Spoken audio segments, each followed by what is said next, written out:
Hello everyone and welcome to episode 9 of Mad Max. If at any point I reference this as episode 8, it's because we just did like episode 8 of 13 Sentinels and now I've got way too many numbers in my head.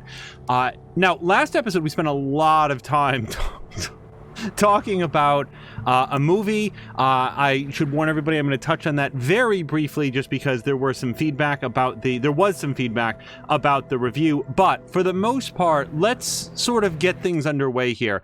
Our goal for this episode is to go assault the Jaws. Believe it or not, for all of the things that were happening in the last episode, we were working up towards that and lowering our threat level in the area. It's a beauty, Satan. Light always flickering in here. Also, is this floor new? Did it used to be sand? Well, we definitely got some new people in here. Now, let me walk around. I want to see if I can finish off any projects, because we actually finished off some, or we got pieces to do projects last time, and I don't remember if we actually installed them. Yeah, for all the conversation last episode, we actually got a whole bunch done. I'm not sure that if it's completely 100% installed, but it was definitely forward progress. And then, like I said, we have been building up towards assaulting a location called the Jaws, and I believe that we have sufficient ammunition and so forth to get that done. Yep, still can't help them. I freaking hate it. Still very much learning my way around. Isn't it interesting when you're playing a game that has like a... Wait, project info. What project? It says project info and I know I can press A. I don't know why it's saying that here. Okay, I pressed A and nothing happened. Oh. Okay, cleanup crew. Yes, we are doing that. That's good. That one we already had and I knew about that one. It's very welcome. Cleanup Crew is the stronghold upgrade that allows you to automatically collect scrap from vehicles that are destroyed on the road, so you don't have to get out. Big fan of that. But what I was going to say is that every once in a while there'll be a game like this where it's like, oh, here's a home base that you can upgrade. Good luck finding anything at the home base. I go back and forth with it a little bit. I was about to say I'm personally a fan of the home base that has a... Oh, maybe I installed all of these. No, we already had that one. I thought we finished off like 2 projects last time. They may not be for this stronghold. The projects appear to be stronghold specific. Yeah, we don't have survey crew at all. Tales of you echo into other worlds. The forever time. So maybe this big water tank thing? Nope, oil well is not there either. Okay, well, whatever projects I finished were not here, or I'm not finding them successfully. What I was getting at is, some games have, like, you go into your base, and there's just, like, a message board, like a pegboard, and you walk up to that, and it allows you to do all of your upgrades, rearming, and everything right from the menu. Now, on the one hand, that discourages you from, like, walking around the base and getting to know where things are and seeing the upgrades. But on the other hand, it does let you get on with the game that much faster, doesn't it?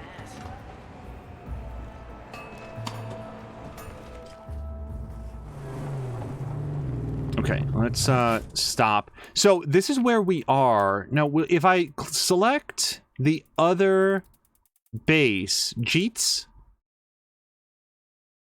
Yep, okay, so cleanup crew and scrap crew are both ready to go. So before we do anything else, we're going to head over there. And I'll tell you what. Where am I starting from here? On the way, I have noticed that this is not checked off. We could do with a history relic and a scrap from here. Yeah, let's stop on there on the way over. I think the profane camps of the Scrotus hordes should be destroyed. Oh, yeah.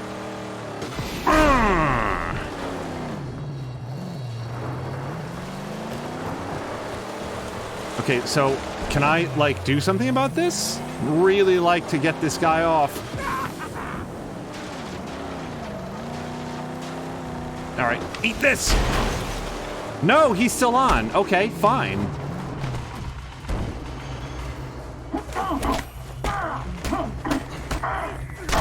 You will find that I am content with doing fisticuffs. I just kind of wanted to knock you off and humiliate you for jumping on my car first. So, I really don't think that I have this car at all. They won't see me coming in this. Not right away. Yeah, no, let's bring this back, because we're right here. Look how much time this is going to take. Not the best acceleration. That's fine.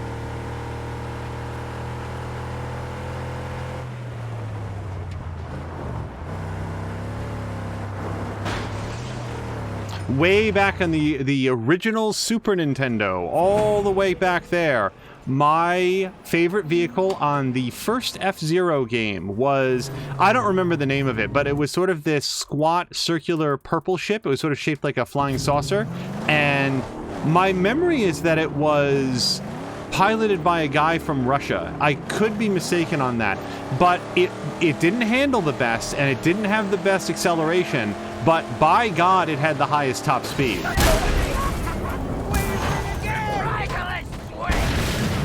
Boy, do I like the explosions in this game. Oh, he's just dead. Okay. You know I would never leave her side. Still getting in the passenger side on this. It's just a hard... Do you guys want to know... I might have mentioned this before. I never... When we played... So I shouldn't say we, because this wasn't on stream, and it was a more solo time in my life. But when I played Sleeping Dogs, which is set in Hong Kong, I never stopped getting in the wrong side of the car. Oh, wow! I just wasn't expecting that to go up the way that it did. No. Oh, this is completely new. Oh, we haven't seen any cars do this before. That's neat. Sir, show me your mine technology. I wish to know more. Avoid the mines.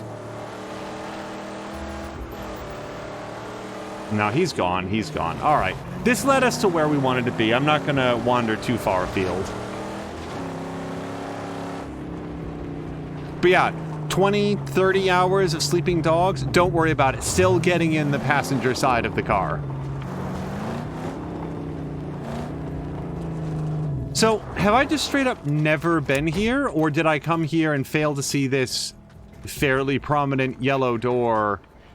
Now, it does say explosion required. It's possible that at the time, I did not have explosive javelins. I certainly have them now. Sure, you go ahead and fix that up. Hello to Azric, who asked, how's the Monday going? Azric, Monday went adequately. So, wait. So, can I... Sometimes, even though it says explosion required, you can... No, it's not going to let me do that. All right, well, it will let me do this. Perfect. Yeah, Monday, you know something? As Mondays go, it was a day that we got through, and it's ultimately fine. Okay. Hold A to climb. Yeah, like... nothing bad. Nothing conversation worthy. Stressful in the way that it makes you feel a little bit of job security because somebody had to be there to get this done. Okay. I don't need to eat maggots very much, but why not?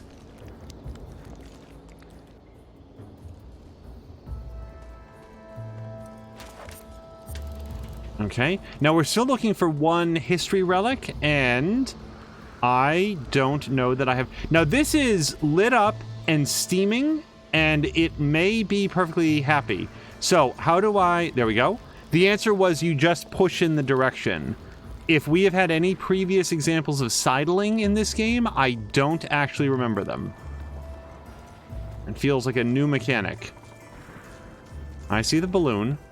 Looking around, and around for history relics specifically. Oh, there it is. But yeah, Azric, I hope that you had a nice Monday, and specifically that your vacation is still going. I'm real glad I printed this out before the grid went down. I can still smell that great grub. I wonder if the days of beer and barbecue will ever return. The smell of barbecuing meat is everywhere. But not the kind you'd want to eat.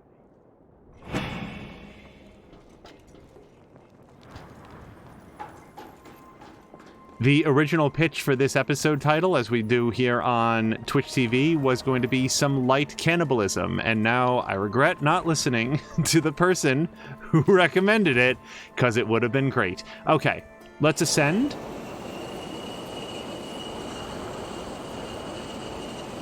Now, for anybody just joining us, the balloons are used to scout the nearby area. You go up and you look through your binoculars, and it helps you to mark things on the map.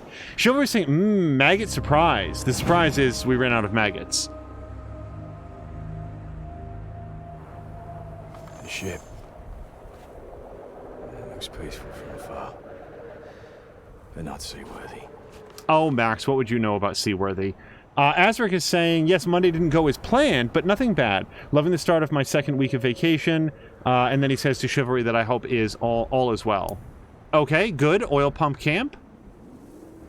So that one, see how it's marked like 3 difficulty skulls?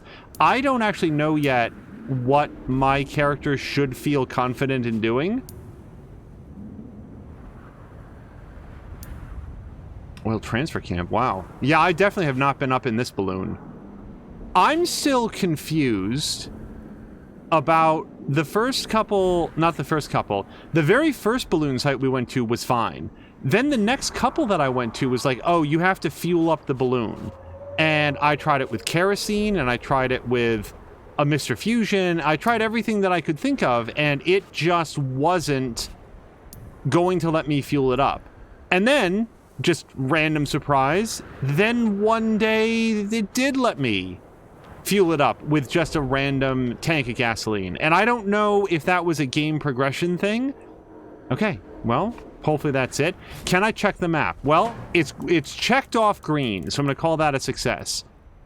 Yeah, look at all the stuff I just found. All right, close binoculars and descend.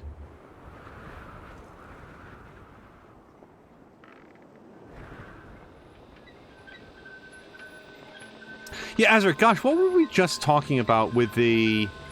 Oh, speaking of gas, I'm at half a tank-ish.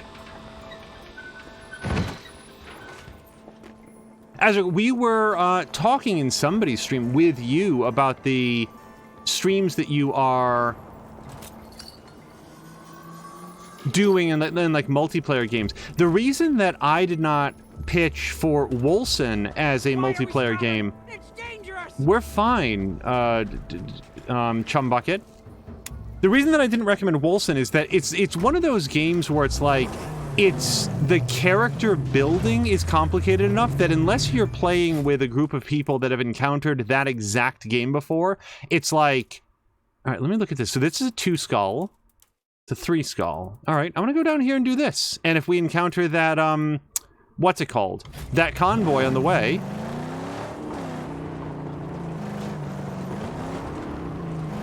what I was going to say is that with something like Wolcen, the character building is so in-depth in terms of how granular you can get with how you spend your points and what kind of gear is best for your build, that if you're not playing with other veterans, I feel like it could, and this is not a knock against it in any way, but it could slow the pace of the game down a great deal as people are like agonizing over how to spend this point because they're just not accustomed yet to what they want to do. Oh yeah, I'm just totally gonna teach this man a lesson about trying to attack a car with his bare fists. All right, everybody's down. Looks good. All right, back on the path.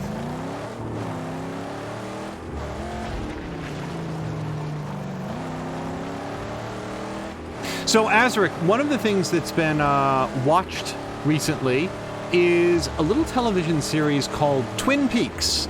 It was a big hit in the 90s, I believe. Wait, hold on. I'm not going to be able to talk about Twin Peaks at all because we're going to do this for a second. Now, our goal, one thing I've learned is don't try to take out the escorts. Focus as exclusively as possible on the lead car, the one that is marked there. You disable that, that's your actual goal, and we'll get a hood ornament, and I think a big payout of scrap and all the rest. Just waiting for a nice straightaway so that I can boost without losing. And that said, We must pass the gauntlet of flames, lest we be crisped up. oh, okay. All right. All right, so we got them off. The only trouble is I'm really going to lose that. Come on. The convoy.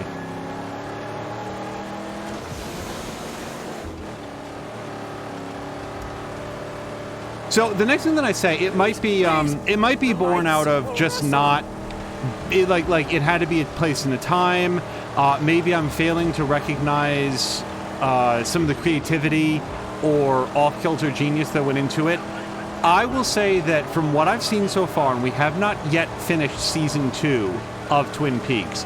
From what I've seen so far, I enjoyed season 1 of Twin Peaks. I thought the series was interesting and was building towards something and had an interesting sense of humor, but also was setting up a mystery with some story hooks to maybe keep it going as an ongoing series. And then we started watching season 2 of Twin Peaks, and really right from the start, I have not enjoyed it very much at all. Okay, hold on. All right. And I know I said not to worry about the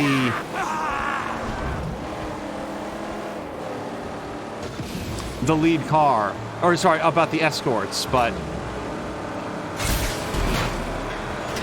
all right, starting to pull that apart a little bit. It's very hard not to ram them when ramming them is an option.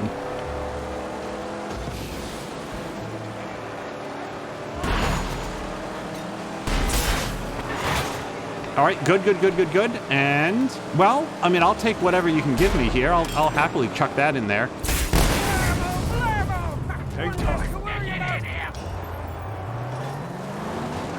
Oh yeah, we're not leaving here without this. And seize the sublime ornament. And I mean, just fair warning, especially after last episode, it's not like there's some grand review coming of Twin Peaks, because I don't even know how I would begin to summarize the things that happen in it. My overwhelming takeaway from Twin Peaks is dodge. Okay, this may not have been. Hold on a second. I really have to get back in my car. Oh God. All right, now they're just cat and mousing me. Get in. Get in.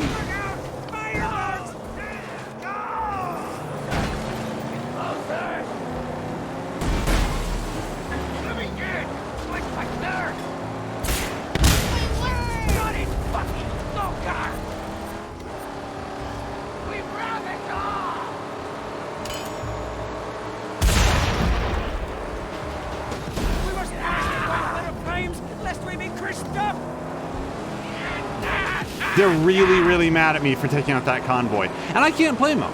Like, they were just sort of tooling along. They didn't have any reason to think that there was going to be a problem. Yep. Okay. Stop. Get out. I'm holding Y. Holding Y. Now, on the plus side, we did a pretty good job on their numbers. I think that we're only dealing with 3 instead of 5 or possibly 6. And if we can just avoid taking damage for a few moments, I think that they will decide to get out and handle this in a way that I am better suited for. Oh boy. Okay. Oh God. Just to have a quick drink here, as much as I can guzzle. Okay, we gotta go.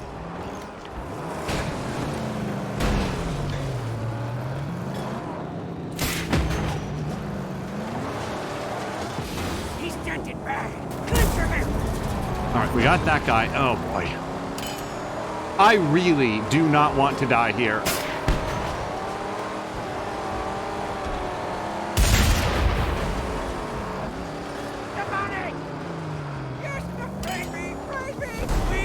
Yeah, no, I offered to punch you, guy. You decided to continue to try to ram me and succeeded. So now we're going to play the ram game.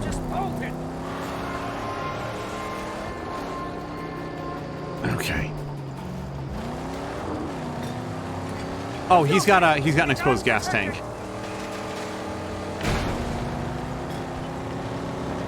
Well, whatever.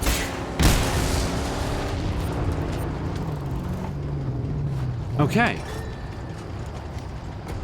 Azric says, with the Ascent being co-op, fully agree. Wolcen is something I want to go in at my own pace. That skill wheel is so in-depth, like you want to see what and where putting a point will lead you. Yeah, I feel like once you, it's one of those games where once you have a sense of it, I'm going to drink some water.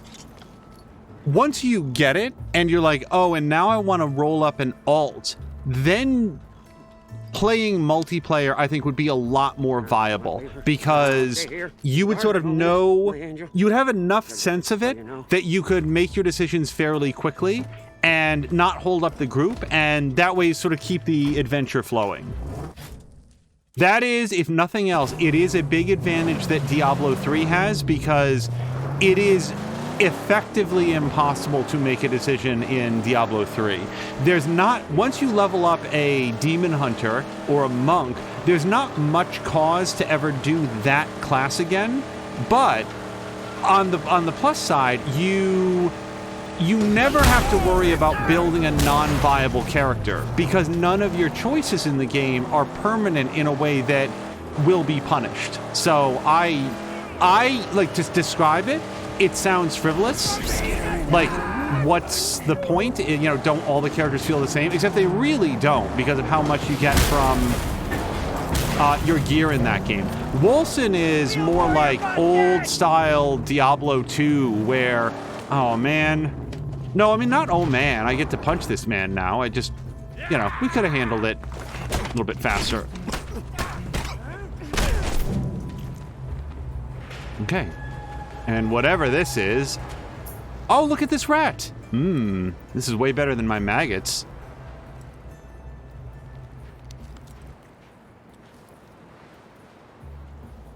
And yet, not very filling. It also might have been a frog. I actually couldn't quite tell. I really would have expected that to be better for me than the maggots crawling through the bowels of the dead man. Oops. All right, yes, please, on to the place that we're going. I really dislike Twin Peaks in its second season. I apologize to the people that really love it, that look back on it as a seminal moment in television history, and it's a masterpiece, and it's so inventive and all this. For me, starting pretty much from the beginning of season 2, felt like it was a series that was interested in chewing up time. That the purpose, the main goal of Twin Peaks... Oh, that's not knocking... Whoops. Okay, can I... Really? Oh. Okay, hold on.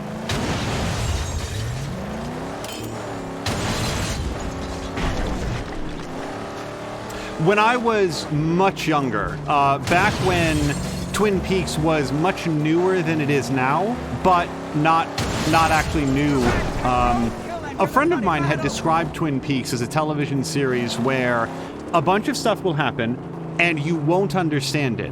But if you stick with the series, you will eventually start to understand those things.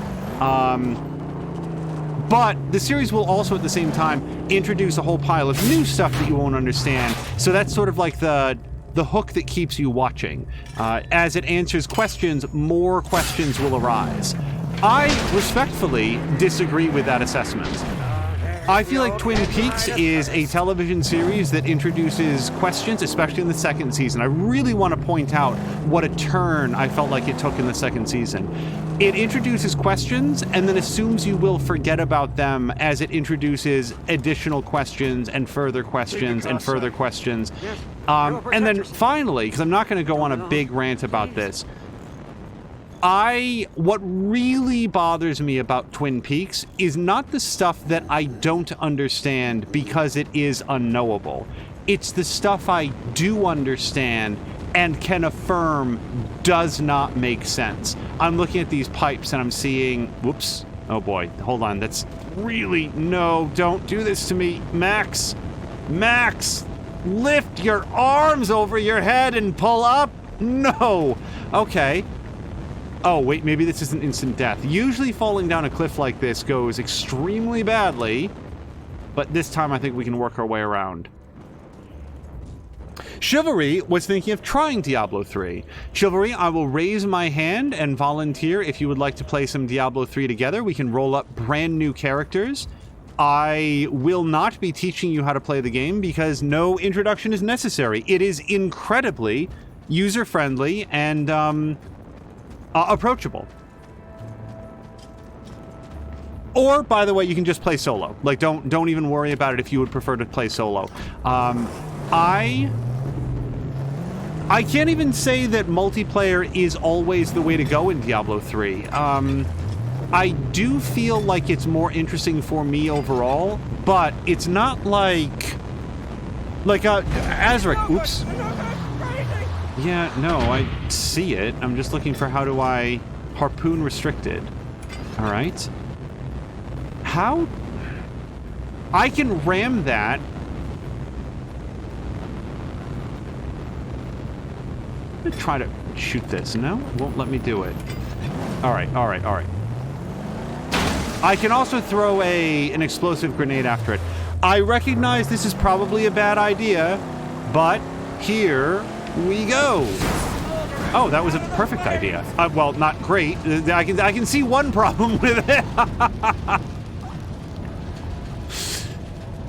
Chum Bucket, are you doing okay? Chum Bucket? Oh, there he is. All right.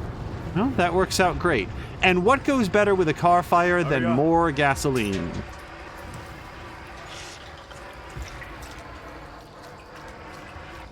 Yeah, no, the great thing... Oh, my goodness. Hello to Marquak. Marquak, thank you so much. And also, I think we fixed it so that it will now appear on screen. Also, hold on a second. You guys, is the frame rate okay? Why is this looking so bad? Hold on a second. 1 second. Let me turn a little bit. When Marquak cheered,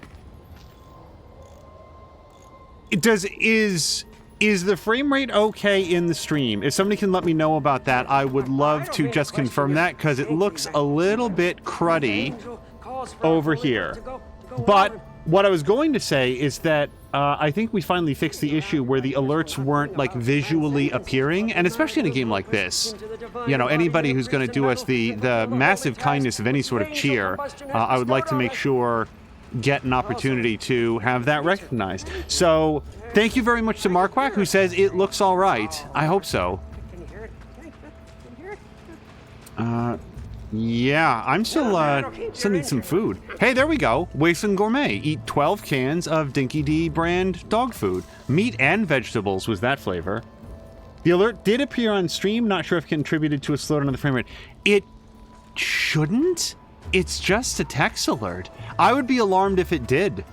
We'll look at it afterwards. I will say that we have, or maybe I have, high expectations of what the stream should look like, and it's frustrating to me. Oh, hold on.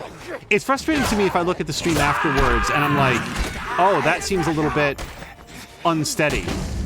The worst example of that was when we did sort of an exhibition stream of Horizon Zero Dawn, and I looked at it afterwards and found it unwatchable. And that's like not even from a high standards perspective. That Horizon Zero Dawn stream looked like it was just a hitchy mess. All right, if you're gonna keep doing your unblockable, I'm gonna do my... Oh, Shiv Punisher. Yes! All right, we're good? Yeah, give me that Shiv back. Wow, I actually came out of that with full shivs. All right. And Chivalry says it looks good to him. Maybe it's just our monitor system. That's a little bit... That happens too.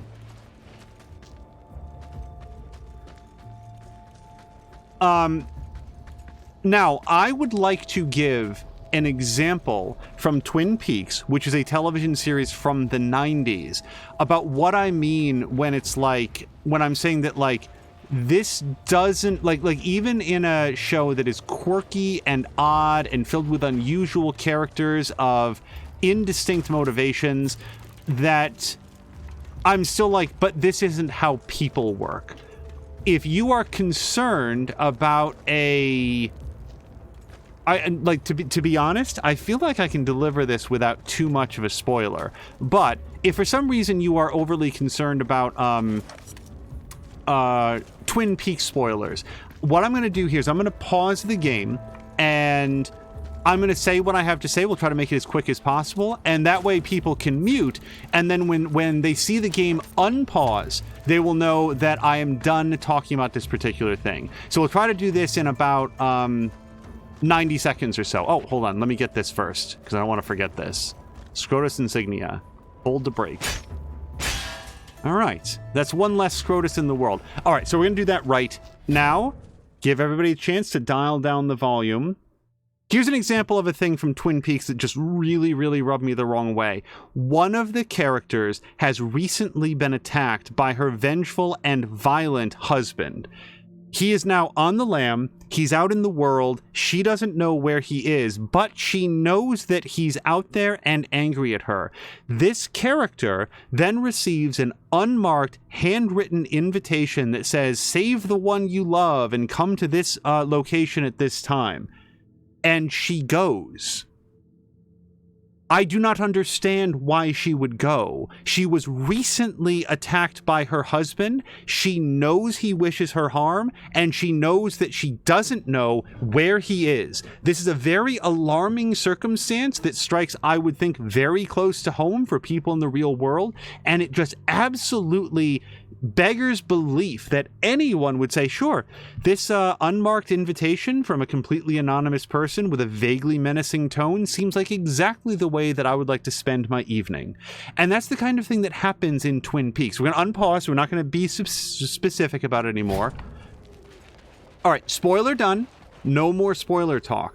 But the thing I described is the sort of thing that just will completely knock me absolutely out of buying into a story. When the characters are no longer behaving... I'm looking back for a little alcove that I'd seen, so I am moving with a purpose. When the characters are not acting consistent with the way that I think an actual person would behave in their circumstance, that... Oh, yes. Wow, I did not see this water. This was 100% worth coming back for, because my canteen is completely empty.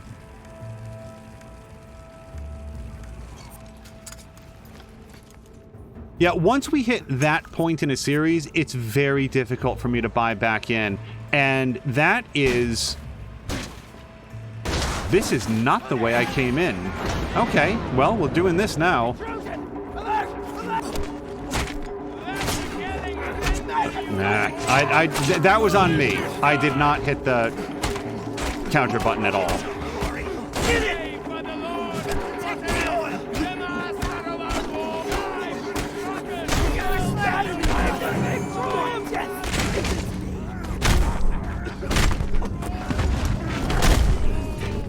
Oh! Okay, the execution did interrupt it.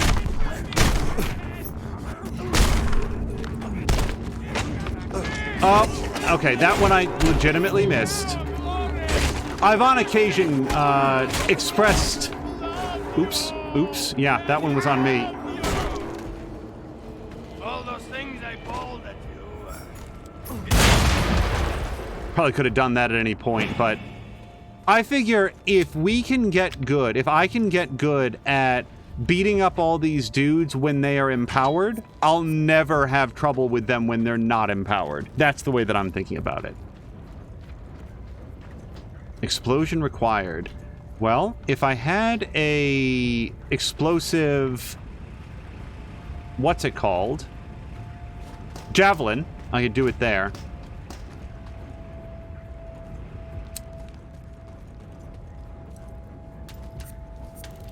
Or a fuel canister. The thing is, it appears to be sitting in a large pool of oil, so I'm not sure. Oh, wait, there's some... Yeah. Anytime you see something like scrap, go get it immediately, because as we just saw, I thought I was backtracking, and I was instead trailblazing.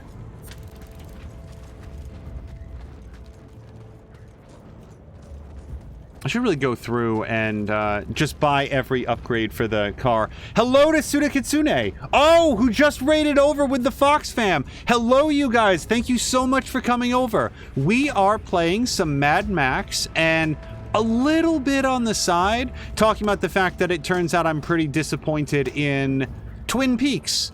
As in Twin Peaks, the original television series starring Kyle MacLachlan and... let's see, Sherilyn Fenn is in there. They've got Laura Flynn Boyle, Miguel Ferreira, I think that's his name. He plays a recurring character. So I can go down here, but I didn't blow up the thing that I need to blow up. Then again, this will probably lead me back to the little alcove I was looking for. Suda, I hope that you had a fantastic stream. How has your Monday been?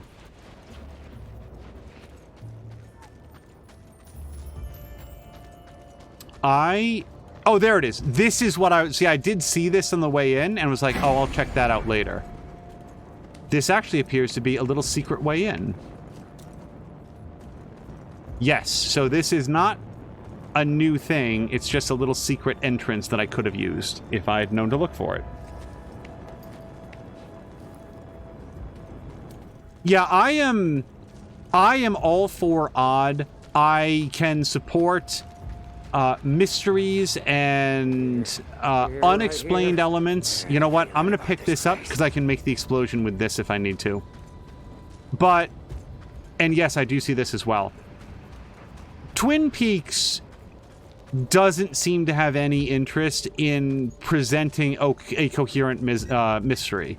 And my overwhelming takeaway from season 2 is that this was a television series that accidentally got an order for a full season and decided that their primary goal was to chew up time. What they needed to do was to spend as much time as possible in every episode without advancing the plot in any meaningful or recognizable way. So their solution was to simply make a lot of stuff. It's just stuff that happens, and it's interesting within the scope of the episode where it occurs. It can be entertaining, humorous, intriguing. I'm just trying to think of general words that are like, it's not that you're sitting there bored unless, like me, you come around to the conclusion that none of it means anything and it's just sort of spinning its wheels forever. Suda saying that they had she had a great time with Chill Minecraft and taught a friend how to play for the first time. That is very neat. Did your friend have a good time? I would assume the answer is yes, because Minecraft is a lot of fun, but I can also envision it feeling a little bit overwhelming if you're stepping into a world. 'Cause I've seen your world, Suda, and it is sophisticated.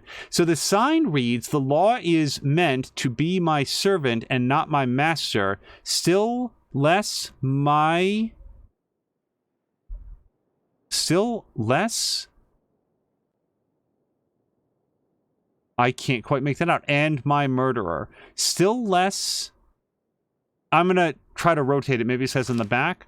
Sister, it's happening everywhere. People are finally waking up. This fascist police state is about to meet a very potent adversary, a people aware. Till that day, stay strong. Signed, Marvin." When people truly became aware, it was too late. The end was upon us. Suda saying that her friend had a great time. That is very cool. What does this say? Still less my for... Okay. The law is meant to be my servant and not my master. Still... Okay, this doesn't matter. I'm going to stop looking at this. If anybody can look at this and discern what fourth line says, Still less my torturer? Is that what you think it says? Oh, yeah, still less my torturer and my murderer. Wow, you have good eyes. How did you... I can almost see it. Jesus Christ, okay. All right.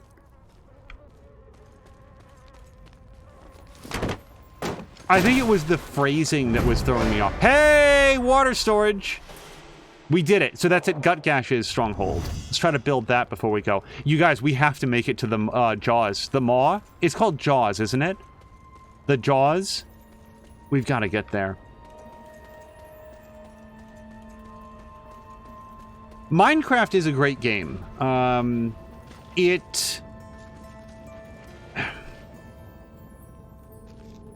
Minecraft is a great sandbox and creative tool. I'm not sure it's a great game for me, but in terms of... Oh, you know what I lost? I got so distracted by that postcard, I dropped my fuel can, and there was actually another one right there.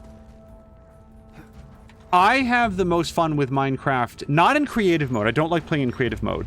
Angel, you're making me want to dig out my Mad Max Fury Road Blu-ray to watch it again. Awesome! I would also like to watch Mad Max. You know what we have to do? We have to watch Mad Max Fury Road before this series is over so that we can talk about it. Wouldn't it be great if I like hugely hate it? Like I really enjoy the game, but it's like that game or that movie. That one stunk.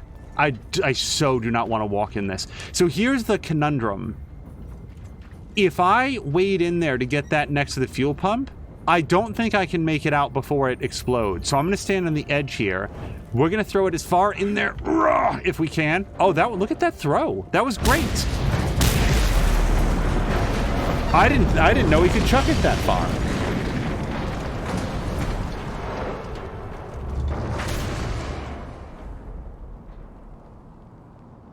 Regular deliveries of scrap. We got it. Wow, 100%. All right. But not 100% because there's a secret car here. So I got to make sure that we drive that out of here. Markwack is saying, I would very much enjoy listening to you wax poetic about Fury Road. Here's my concern, Markwack. I've often said that I don't watch trailers for movies that I know I'm going to see so that I can go into them as fresh as possible. I've never watched a Mad Max movie, nor do I have any particular affinity for them. It's not that I refuse, it's just I've never seen one. So when Fury Road was coming out, I did not recognize what it was, so I'm sitting here watching the trailer, and I'm only saying based on the trailer, I thought to myself, this looks like the most insufferable trash I've ever seen, just based on the trailer. But here's the thing, and I want to set that up, because remember everybody, I said... I had the lowest imaginable expectations for the Zack Snyder cut of Justice League, and I actually had a very good time with the Zack Snyder's cut of Justice League. So the expectations that I walk in with are not necessarily the expectations that are going to be met. And as a result, I like people to know, oh boy, not real high. Yeah, I want to go over here to do the water carriage. The water thing that we just built. I feel like I can be up front with people. Okay, this doesn't turn real well. I feel like I can be up front with people to say, yeah, the trailer for Fury Road looked like the opposite of anything I would ever want to see under any circumstances. Wow! I'm just letting you guys know, this car, this is the Bowser of the Mario Kart world. This is very difficult to do any sort of precision turning on. Hello to Grumpy!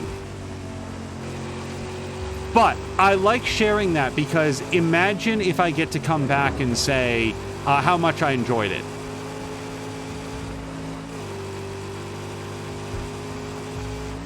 It is much easier for my expectations to be poisoned by excessively high expectations than by... Sorry, I can't...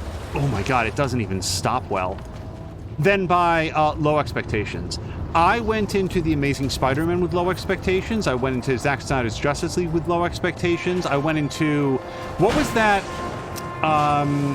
Wasn't Ben Affleck in it? What was that I'll say this. It doesn't care about getting rammed at all. Yeah, this is one heavy car.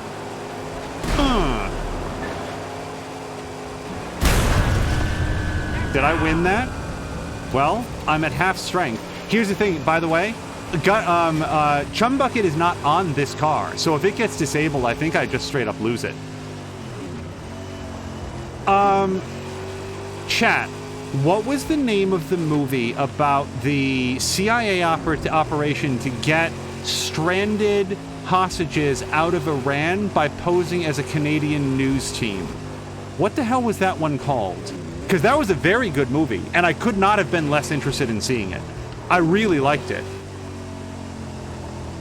Argo! Thank you to Marquardt, who had it before my explanation. I just hadn't been looking. Goofy said, trust me, you might lose a tire by, like, rubbing up against the exploding enemy.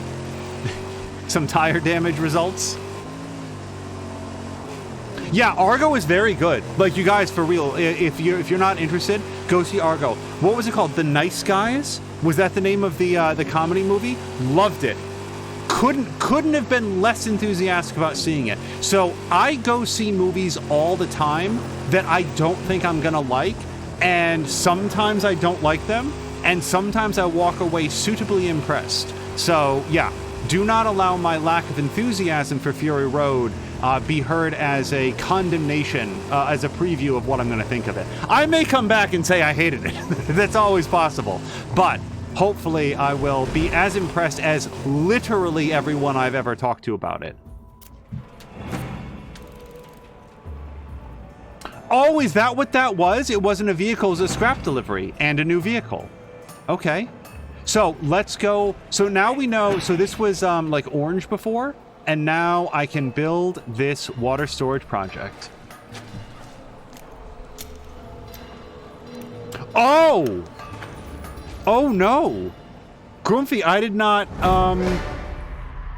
Oh, I did not read far enough back. Grumpy, I'm so sorry. So for anybody that's reading this at some point in the future and chat will have expired, which I don't really understand the mechanics of, Grumpy is saying, watch out for the curbs, as in the curbs in your neighborhood. Trust me, you might lose a tire. That's what that was about. I hit a curb in my car today and lost a tire, and it had to be towed. Just blew up the tire. Nothing helped, thankfully. I think that might be nothing hurt. I think it might have been intended for nothing hurt, thankfully.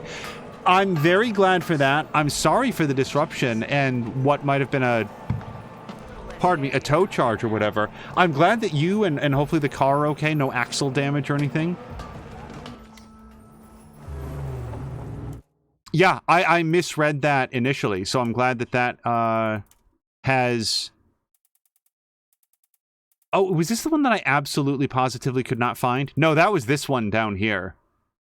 Yeah, we'll have to return to that. This, again, example of something that I might do between streams.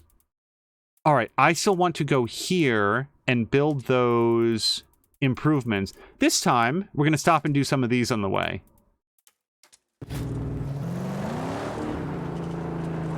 Just blew up the tire, nothing else, frankly. Thankfully, that's what it was. It will mean great tidings for us.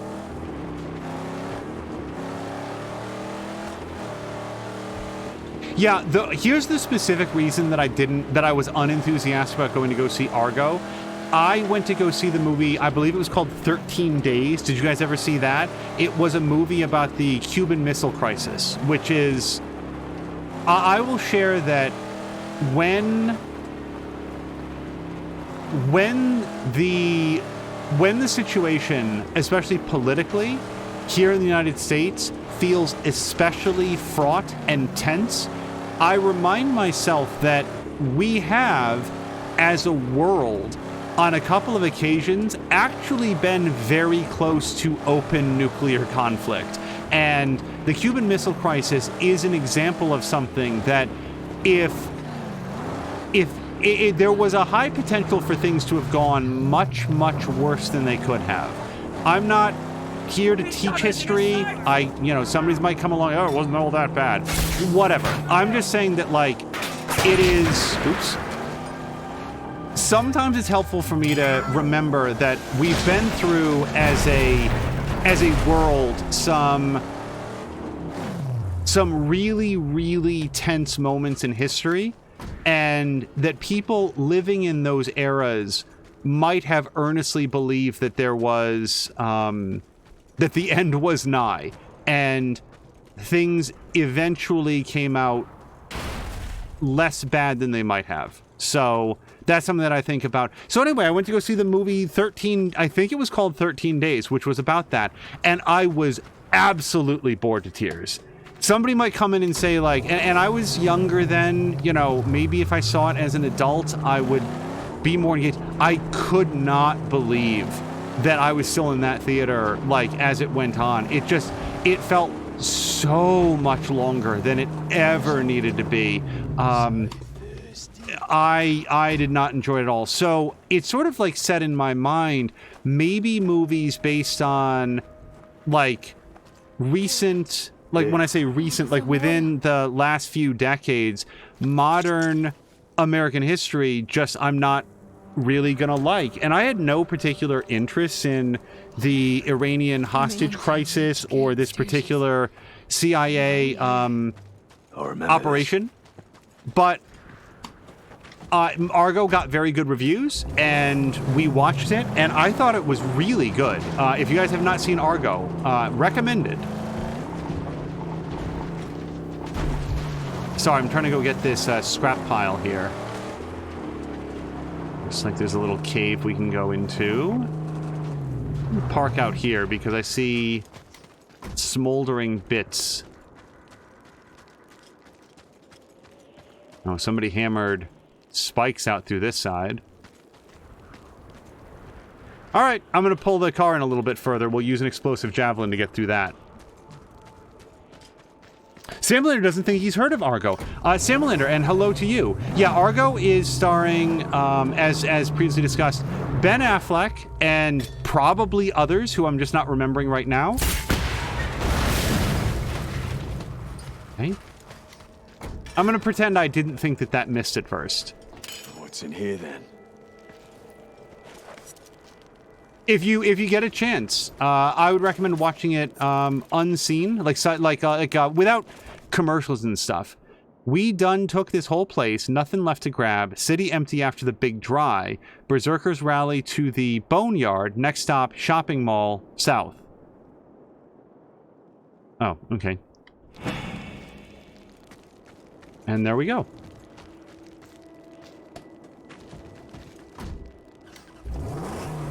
Similar thing, and probably others. Yeah, like for all I remember, it has like Mark Duplass in it, which is it Duplass or Duplass? And either way, like, no offense to John Krasinski, but can we let Mark Duplass be in some more things, because he's very good. You know what I haven't seen? No spoilers, please. I have not seen the movie Creep, which I believe was written, directed, and starring Mark Duplass and his brother.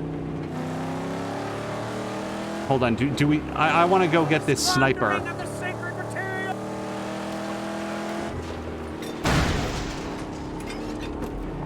Oh, okay. Hold on a second. Yeah, you can hit me with fire bombs, but I'm in a car and you're in a tower, so guess who's gonna win that?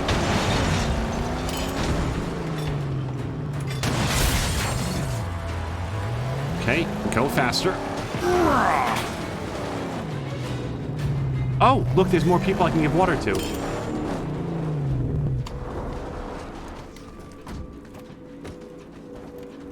Similar thing, I'm just amused by the thought of a full modern movie that has exactly one actor on screen. That's almost what Castaway is, though.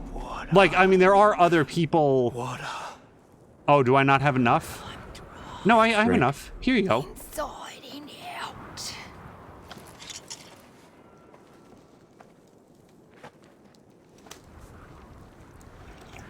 Thank you, stranger.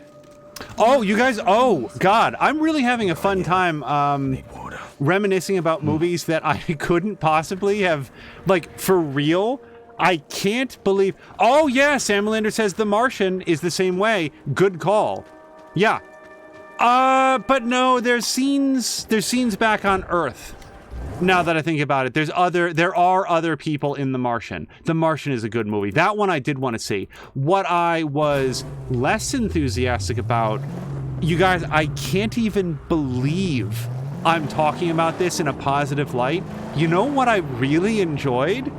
And like, if it's based on something, I don't know anything about the source material, and I'm not an anime person. I don't know anything about like anime properties or anything. So people might laugh at this, and you laugh all day long. I allow you to do so.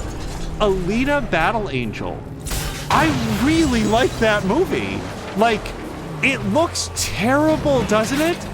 It looks so bad, but I watched that movie, and it didn't even get like very good reviews. But so Sam Lander's never seen that one. Wait, which one have you not seen, Sam Lander? The Martian or Alita Battle Angel? Because The Martian I recommend unequivocally. I really think that you will enjoy it. It sounds like there might be a storm coming, so we might have to get inside. I am not going to tell anyone else in the whole world that they are going to like Alita Battle Angel. I'm saying that we watched it and we both actually really liked it. And I will tell you now, if you watch a trailer for it, you're going to go, no, I'm not going to even watch the rest of this trailer. This is horrifying. I cannot imagine watching an entire movie about this, but it's good. Oh, Sam Lena says, I think I bought Alita, but I haven't had a chance to watch it yet. So I will say that there is, and this is what happens with movies that I like. I actually have a real bone to pick with Alita Battle Angel, but I can't say what it is because to talk about it would be such a spoiler as to dissuade people from watching the movie. So I'm sort of like, it's gonna feel like come on. Oh, fine.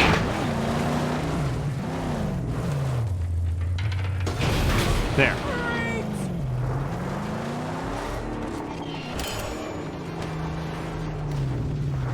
It's gonna feel like I'm like, what's the phrase that I'm thinking of? Praising it without qualification. There's a pretty big qualification, but A, it doesn't change the fact that I really enjoyed it, and B, to talk about it is like, there's no way to do it. So I will be happy to share with other people that have seen Alita Battle Angel what I disliked about it, except they will be telling me, because I assure you it would be a universal thing.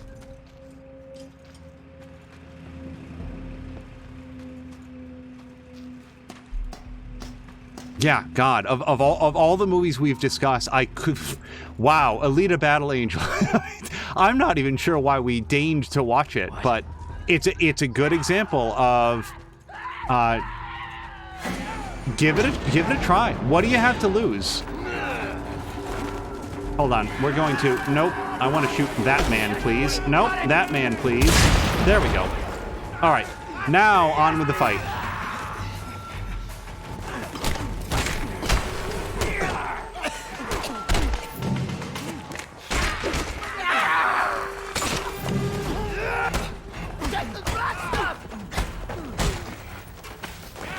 Oh.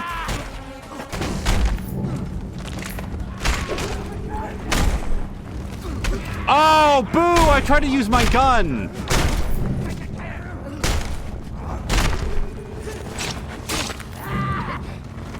Oh, God damn it. So it turns out that using your gun in combat is a much slower process than I think it is. Oh, that was cool. Ineffective, and not what I intended to have happen, but... Oh, the explosion called up all their friends.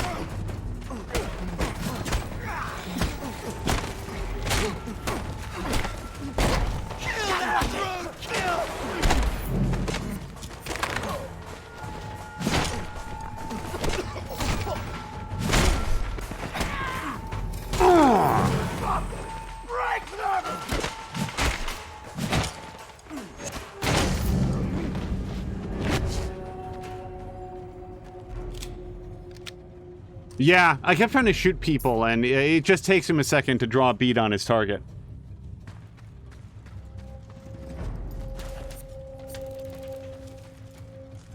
Yeah, some of the movies that I'm most enthusiastic about, we'll say that, because I'm not sure that I could say my favorite movies, but some of the movies that I'm, in retrospect, the most enthusiastic about were ones that I went into with, like, oh, okay, well, I don't know, I heard something good about it, so let's check it out.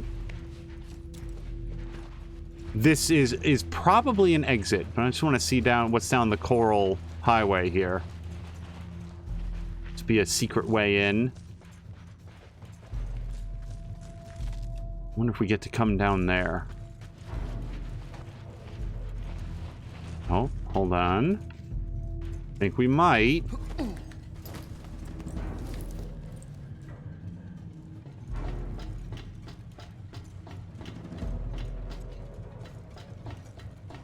And then there's movies. Wait.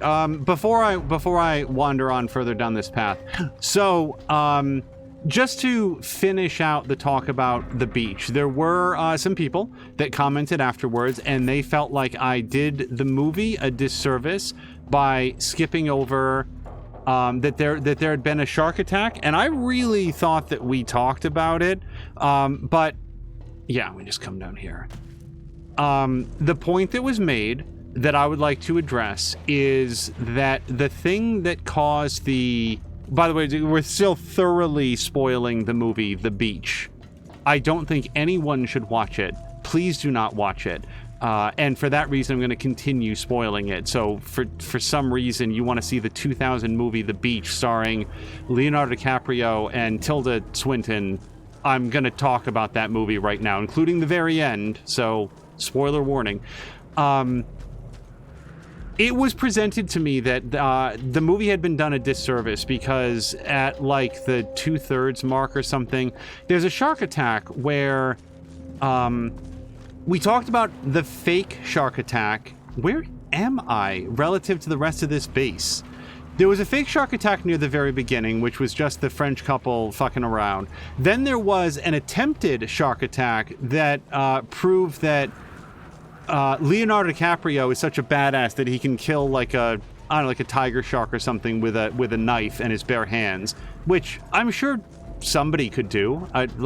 Sure, maybe he could, but somebody could probably do it.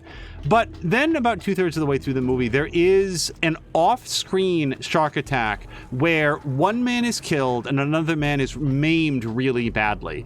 And they entertain the idea of taking this man to the mainland for medical attention, but he, the guy who is injured, is so traumatized by the attack that he's now incredibly phobic about water, and he says, no, bring the doctor here. I won't go on the water. I'll never go on the water again.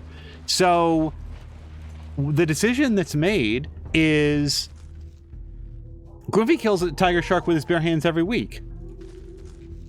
And Goofy's saying, wait, you can't? Well, I don't think I could. I've never tried it. I'm certainly not going to brag to everybody that I could kill a tiger shark with, like, a knife or whatever. I don't know. Like, Goofy, it's probably not a tiger shark then. It's name a shark that's about as big as your leg. Like, it's not like a great white shark. It's not like Jaws, but it's a pretty good sized shark.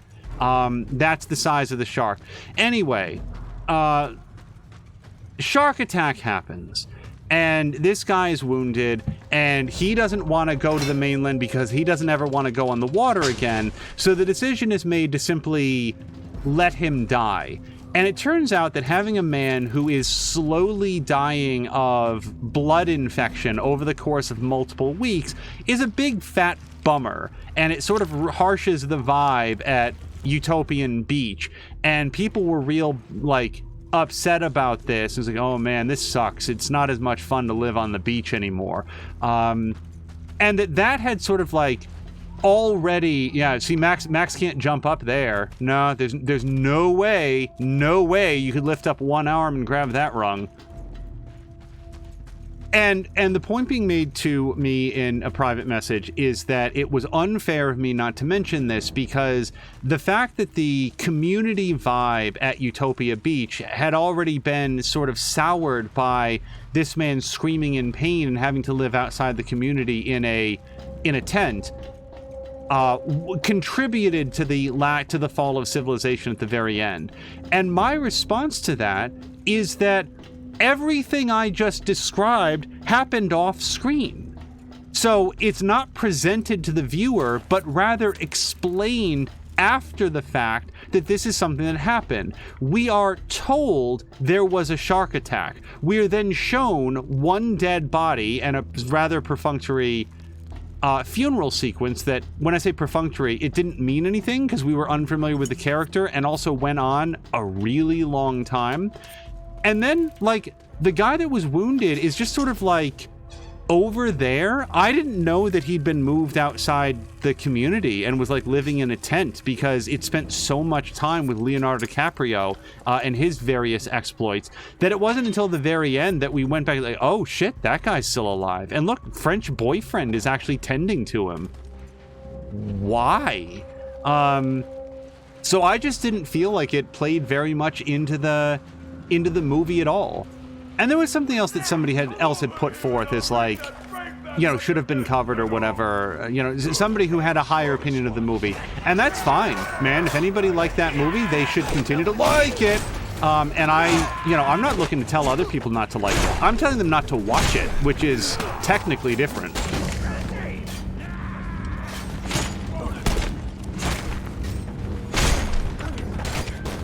Oh! Oh! Hit them both! Get him! Get him! All right, guys. What do you think your odds are like? Oops. Pretty good, actually. Now, the shield guys, I actually don't really know how to deal with, because I can punch them until their shield comes apart, or I guess I could do this. And even that. Yeah, the shield is still kicking. Yeah.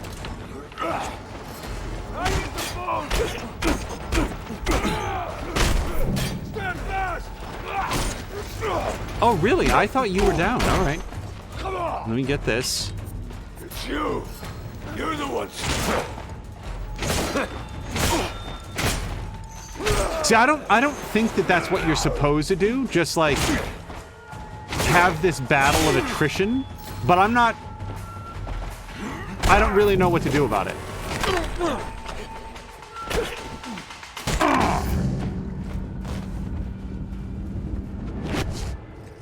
Now, Grumpy, do you actually, like, kill tiger sharks? Or is that a euphemism for something else, like feeding the cat or something? Because I actually don't know. I will defer to your expertise on it. Eat food. Wait, what am I standing next to? Is this a functional kitchen? Wait, why does it say eat food? What is this? Oh, I didn't see that. Oh, it was sarcasm, he said.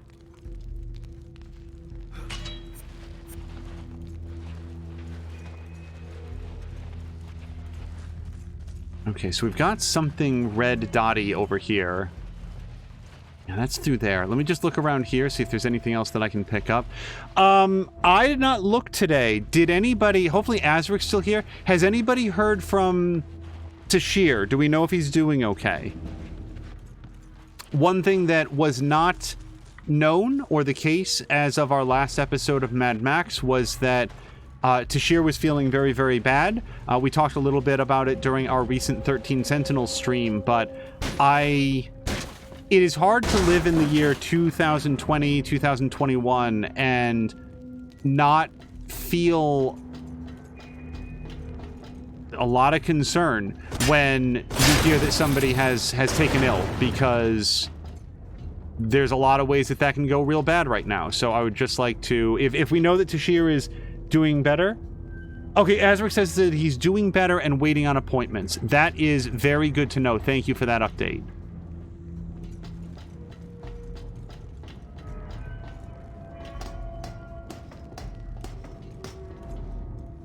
I see the thing that's right there. I need to blow that up.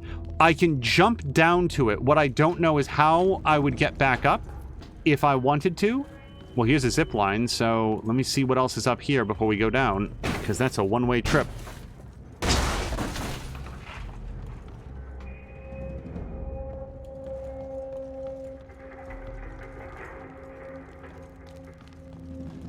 Yeah, I've heard people describe the, Oh, hold on. She's enjoying some water.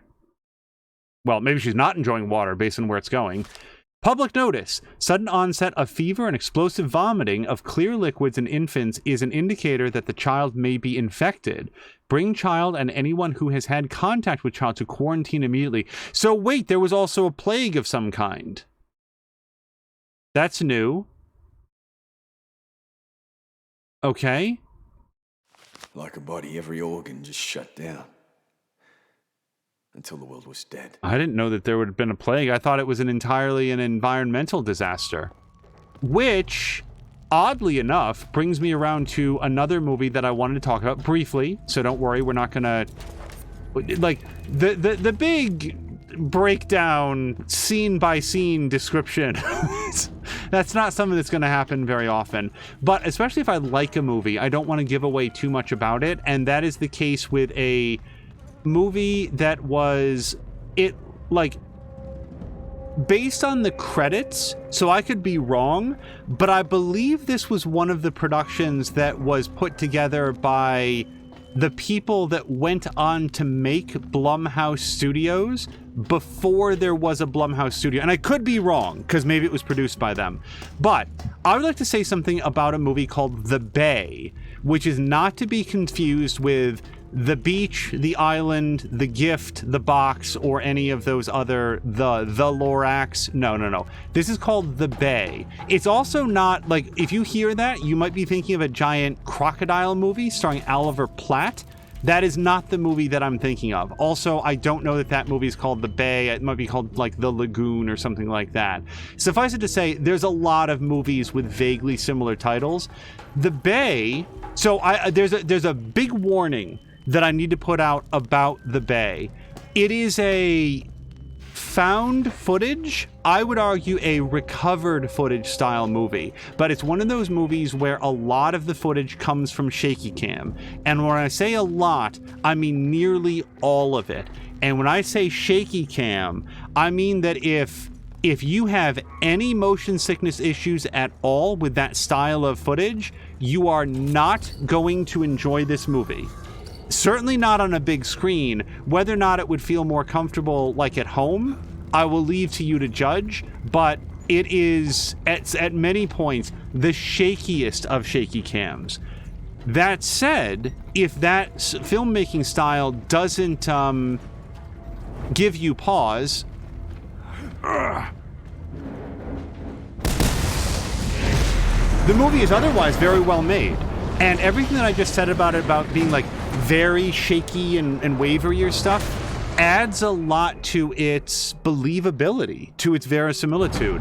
There's nothing quite like a, quote, found footage movie, unquote, that looks like it was shot and blocked and framed by a professional cinematographer, which it was, but you're acutely aware of that, so it never once makes you believe like you're on the ground floor of these events.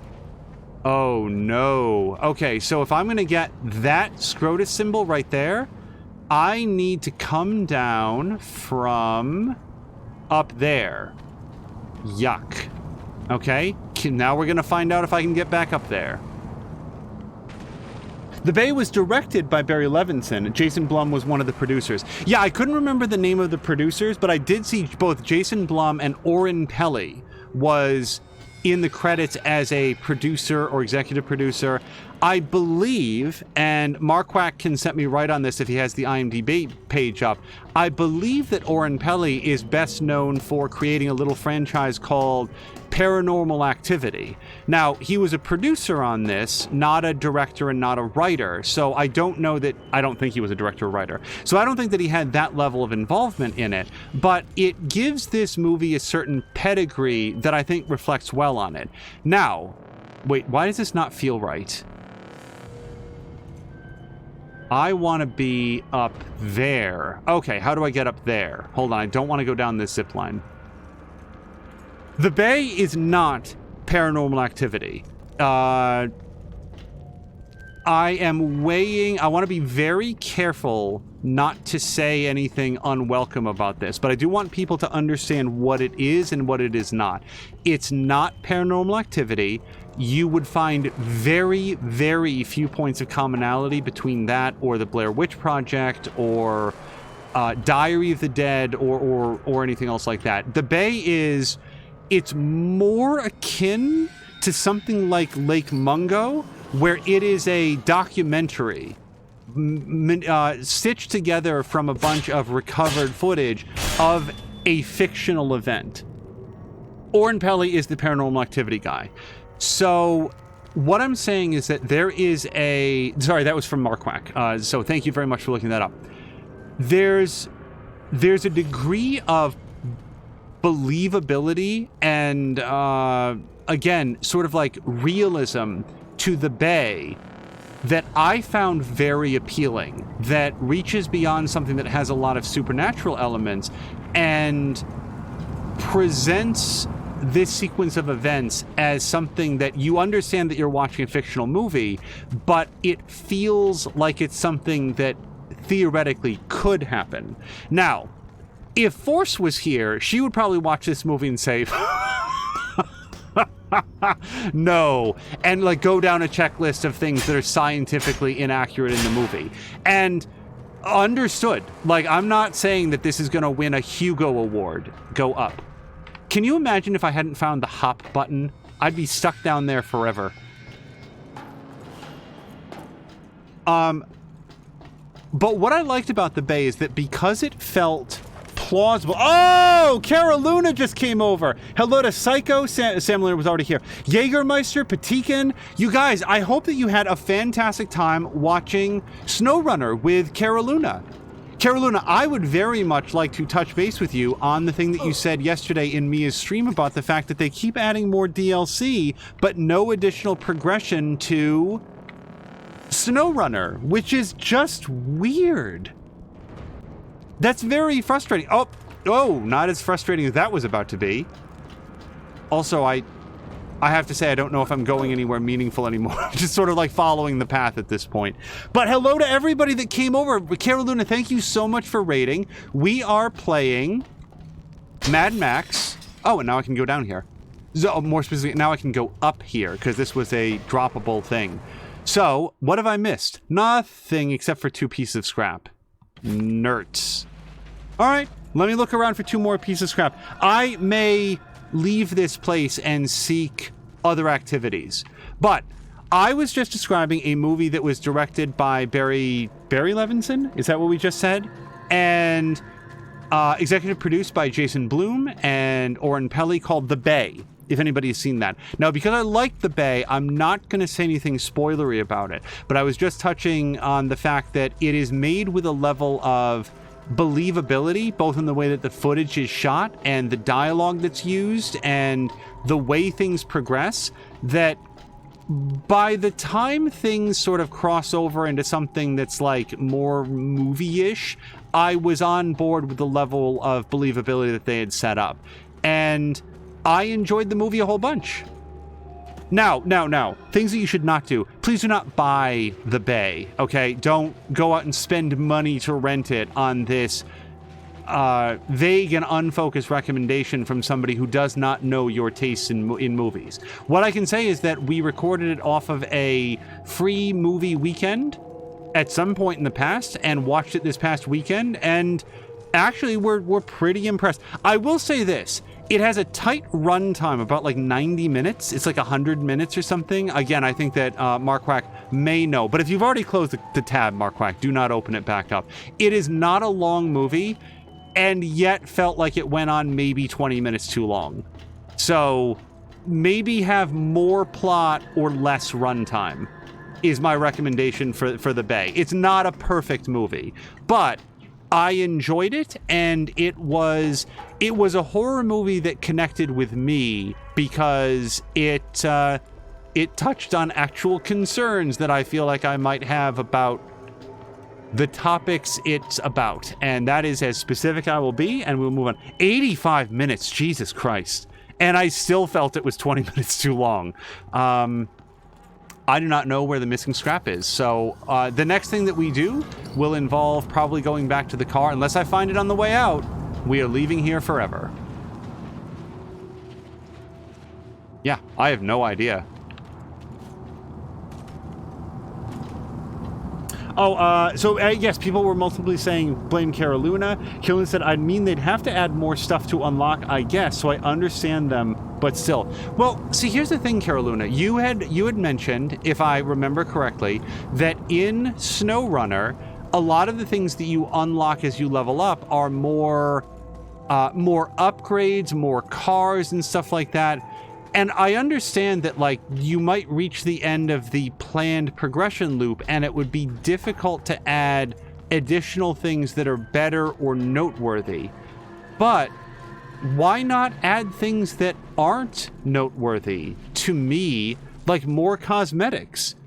Give me new color schemes for the trucks. Give me a truck that, like, I don't know, has a cool racing stripe on it, or like a racing fin or something. Like, it doesn't... Here's the thing.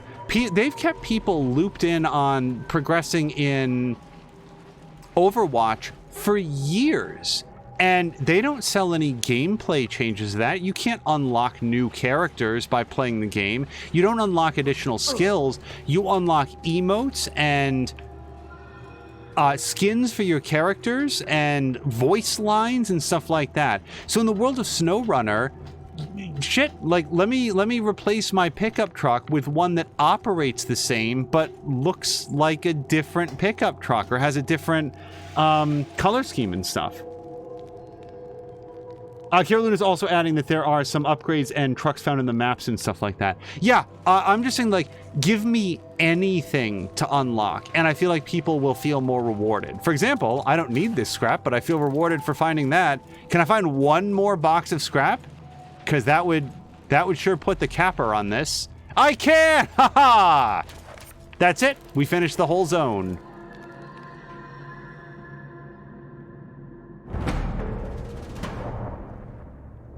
Sam Lander's doing the Jeremy. Carolyn is saying, well, visual upgrades would have no interest for me. But surely not less interest than nothing, right?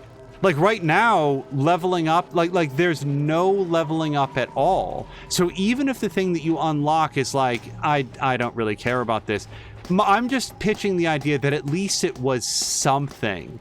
And something is better than nothing, unless you're talking about venereal diseases or more minutes of the beach. I don't know. More is not always better, but sometimes more is preferable to the absence of anything. Alimony payments, maybe? You don't necessarily... Like, none is better than more, I think. Now we just have to find my way out. Or, maybe for the first time ever, figure out how the fast travel system works. Alright, that's the thing I blew up. How do I get out of here? Do I go over there? Is it on the other side? I think it is. Carolina, oh, hello to Moo!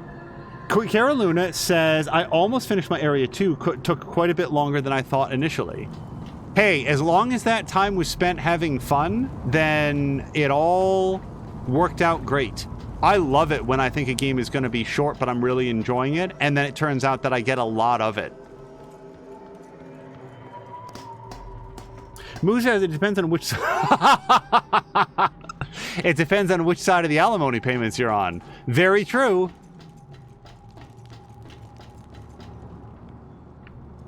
Oh my god. Do you guys want to develop a social phobia? Hey guys, are you too comfortable operating in unfamiliar social groups? Do I have the solution for you? It's a YouTube channel called Crit Crab, which is actually, like, I've watched enough of it now to get a sense for the personality and sort of moral compass of the person who does it, and I agree with him. I think that this channel is run by a good-hearted individual who mostly wants to make sure that games like Dungeons and Dragons or Pathfinder or Blades in the Dark or whatever are fun for everyone. Let's all enjoy these games and not make them weird and competitive and uncomfortable. Let's not, you know something? We've got 40 minutes. I'm officially going to stop this. Where do we go for the maw, the jaws? Where do we even go for that? Oh, look, it's right here. Yep, okay, stop. I'm going here. Because we put in the episode description that we were going to do this. Sam Melander has never heard of Crit Crab. So, Crit Crab is a good channel run by a good guy whose stories should be heard as cautionary tales of bad role-playing experiences and to hopefully get the viewers, because this is every single episode ends with some sort of examination of what could have gone differently, who is in the wrong, and so forth. So bear that in mind as I describe the fact that Crit Crab is a channel that collects and recites RPG horror stories, people that were involved in a role-playing game that went very bad, sometimes in a comedic way, many times not in a comedic way. And it is enough, like when you first hear one, it's enough to make you say, oh man, yow, could people really behave that way? Could people really be that awful in a role-playing session where they're willing to like crater the entire campaign over a fictional magical item that they think they really want, enough to destroy the game for everyone? Surely nobody could be that way. Oh my god, this group of players decided to actively roleplay the sexual assault of several NPCs for an unfamiliar DM who had no idea that that's what they were in for. That's horrible. Surely that's an isolated incident. But what happens as you watch 2, 3, 5, 7, 18 videos of this? You realize that there's a lot of these people out there, and you start to wonder, oh god, no. Oh god, I can never play Dungeons and Dragons because what if I was ever in a situation like this? And of course, in reality, these circumstances are extremely far and few between. And at worst, under most circumstances... Oh, you thought you were going to get away? No such luck. Under the vast majority of circumstances, the worst that would ever happen is you just didn't really enjoy this storyline. Like, you thought there would be more combat or more role-playing. I really need... Please fix my car for me. Stay put. That's, you know, oh, this just didn't work out. Oh, and thank you very much for the follow from iBob. iBob, do you Bob too? Is this a friend of yours, Moo? Welcome to iBob. I hope that you are enjoying the conversation and the world of Mad Max, and I hope that we can provide some good entertainment. And hello to Eastbourne, who said, hey, he says exited. I wonder if he means excited, or, pardon me, he could also be exited from Caraluna's stream and sent over here. But we're very glad to have you, Eastbourne. Oh, and Patikin was iBob, do you Bob 2's second follow.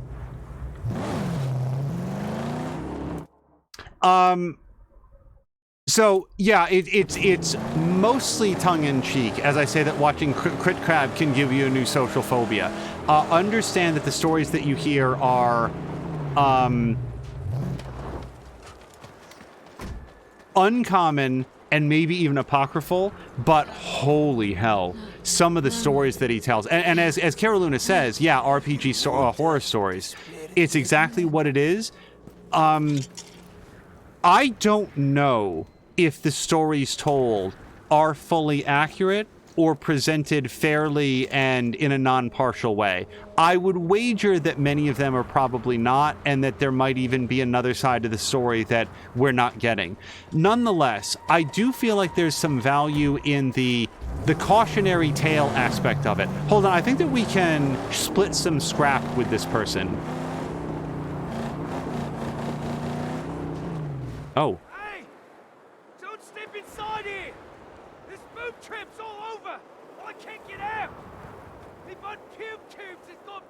shreds already.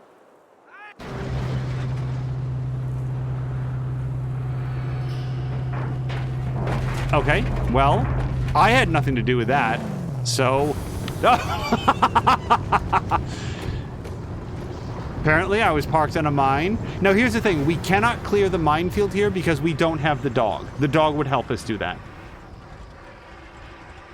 Oh, Patikin came up with the name, and now Moo just made it. Good thing I put my drink down when, when I saw that name. Oh, and it is Moo. Okay. Well, welcome to... we can't call you Moo 2 because that's the name of a horse in the Mia world.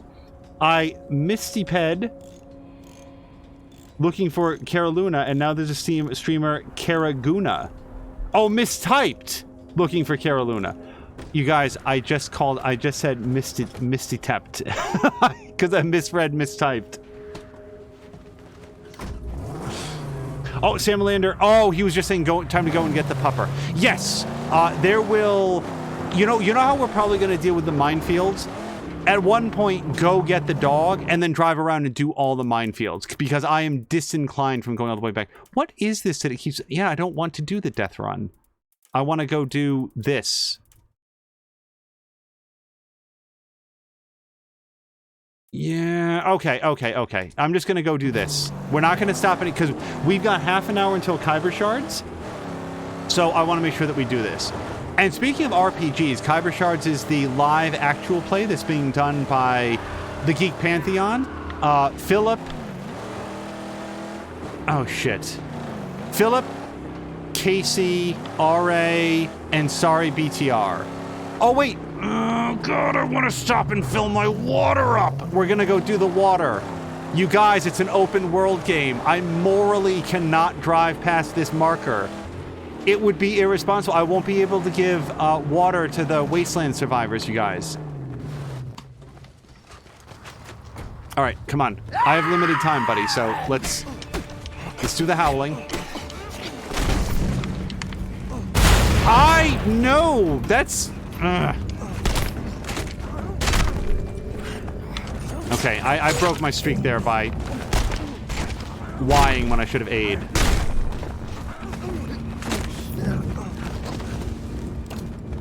Alright, at least once in this stream, I've done what I intended to.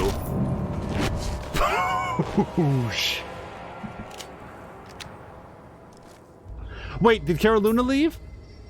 Oh, Caraluna is lurking. Okay. Or just making some food. Be back in a bit. So, depending on how long the food takes, yeah, around 8 p.m. Eastern, which is 5 p.m. Pacific time, we need to... Looks like a car body. Collect car body. Nice. That's a fine piece. All right, very good. Now let's get some water.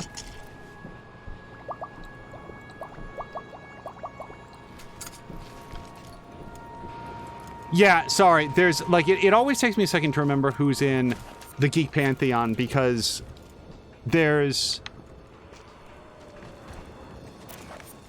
I get so attached to the character names that it's very difficult to forget like the personal names. Hold on just one second. But they have a YouTube channel. It's called Kyber Shards, and it is... Closing in on us. Hold on. Tell them to hang out for a second. Perfect. Samlin is saying, so this thing is how I completed every task in Saints Row 3 long before I completed the main story. Yeah, because you have to go do the things. There are trees that need to be painted, and you have to go paint those trees.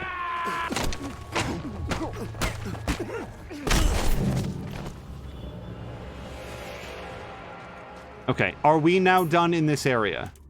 We are. Okay, I gotta go to Jaws. We have to go do it. Deadliest of storms are coming. Oh, no! Not storms are coming. Okay, let's just get out of here. If we go start a mission, the storm will have to subside. It's the rule of video games. Oh, iBob2 has fixed the capitalization. Very nice. Samalander says, it looks like there are people who just need to be hit with giant... An actual weapon, ladies and gentlemen, an actual real-world weapon in... Wait, I don't want to say this because if Mia watches, I don't want to give it away. I will not read that out loud. But Sam Melander's not joking. If Mia saw it, so be it. Yeah, we need to... Oh, here comes the storm.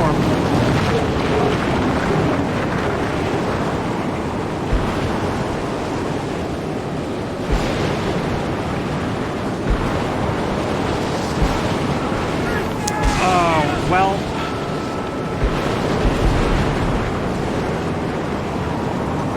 Okay, I guess I'll just continue to miss it then. Don't walk in there!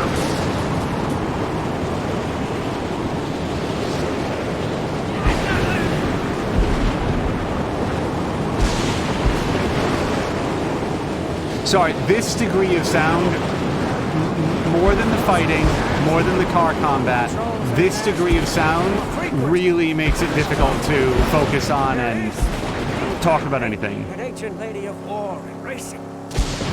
Oh, come on! I thought the storm was over.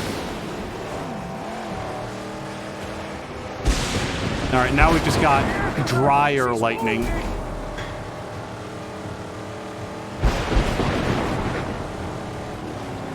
You know what I haven't sufficiently called out in this so far? The world isn't... Okay, well, stop, get out. Get out! Okay. The world of Mad Max isn't super large. Like, it's not like a Skyrim map. And yet, it still feels... substantive. Oh, shit.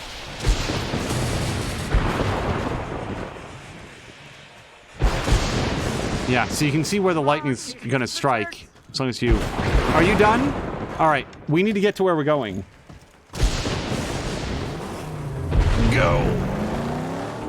Oh, wait, look how much scrap. God damn it.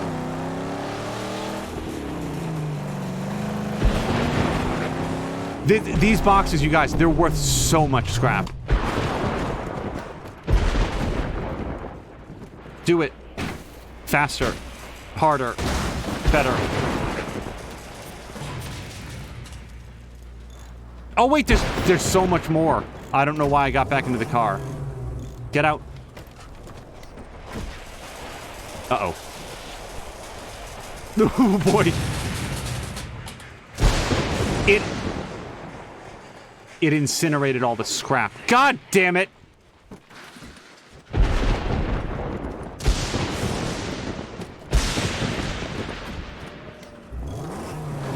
So what's happening, to bring everybody up to speed, just in case, in the world of Mad Max, there are these, I don't know, hellstorms, whatever you want to call it.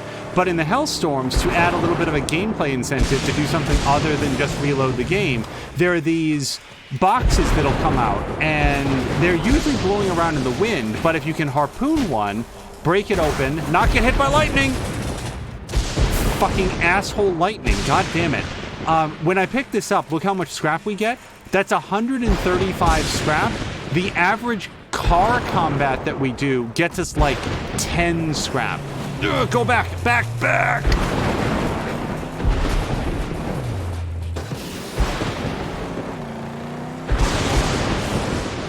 So if we can just get that asshole lightning to stop for a second, like back off, we can break this open and get like 400 scrap out of it. It's absolutely worth the risk.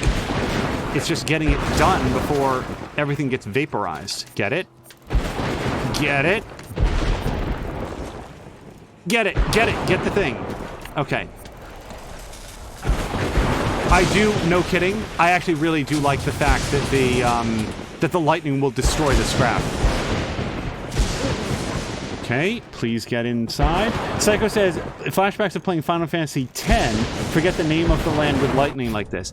I have never played Final Fantasy X. Final Fantasy X came out at a very specific time when I was turning my nose up and sneering at Japanese role-playing games because of Western RPGs like Baldur's Gate and stuff that had come out right around that time. I forget if it was Baldur's Gate or Baldur's Gate 2, but it was in that vein. and I want to make sure it's known. I absolutely do not adhere to that thinking anymore. I know this is ramming restricted, but no, for real, ramming restricted.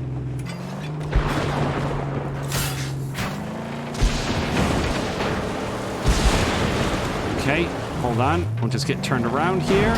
There we go.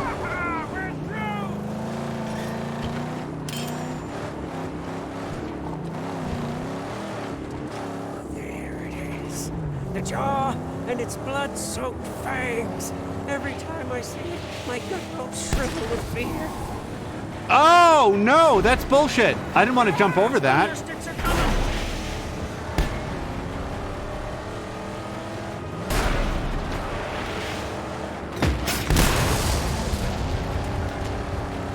Hold on a second. I want to smash this. I want to do a cool jump and like go directly into it.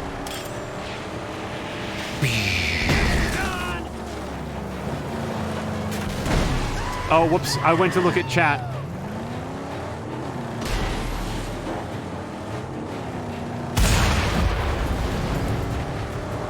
A fuel tank. No, what just for comparison, you guys, look at how much I got for spending a shotgun shell in this. That is womp womp. 9 scrap.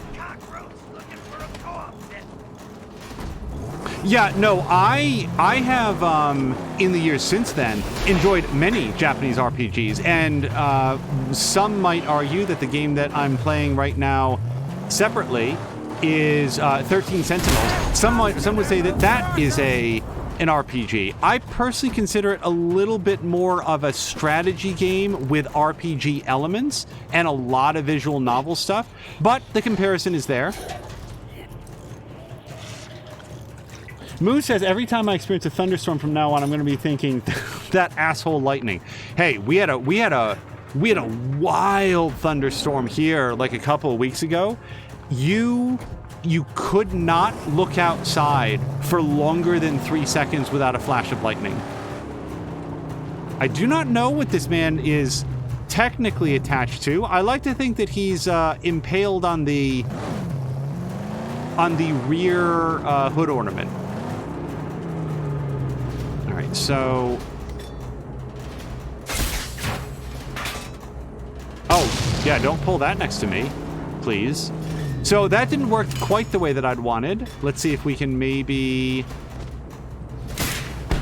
A little bit of that. Can you hit that one up there for me, Chum Bucket? Bumper ornament, says Psycho. Thank you. I really wasn't sure what to call that. All right. I didn't feel like we were in any real danger from anything up there before, but certainly not now.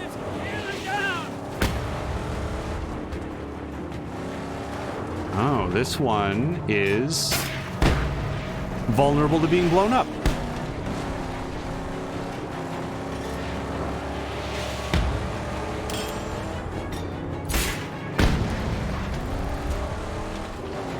The Talon stands loaded and ready. Black powder shall set us free. Oh, more dudes. Fire!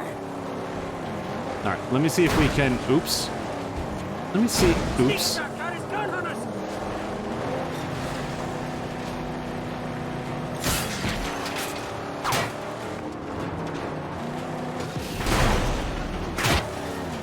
Shoot up his tire. Or shoot up his exposed gas tank. Seems like it works a little bit better. Oh, we got a sniper in the area.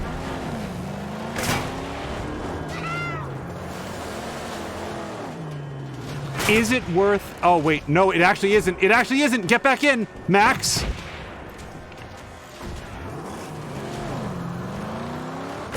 No.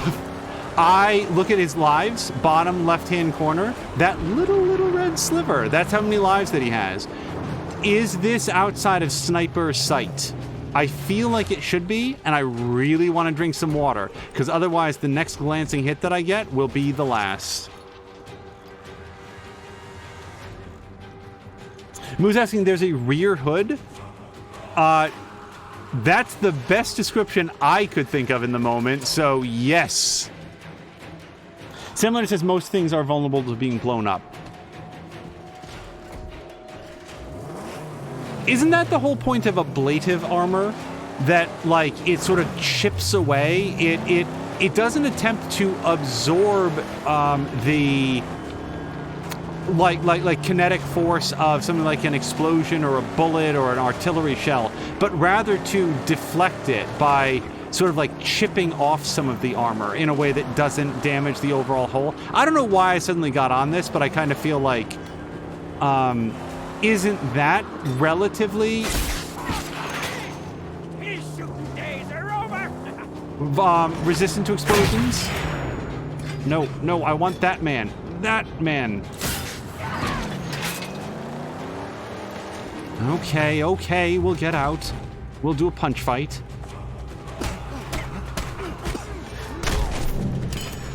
Are there any Mech Warrior projects where they put on like ablative armor? Is that something that you can get in the Mech Warrior universe?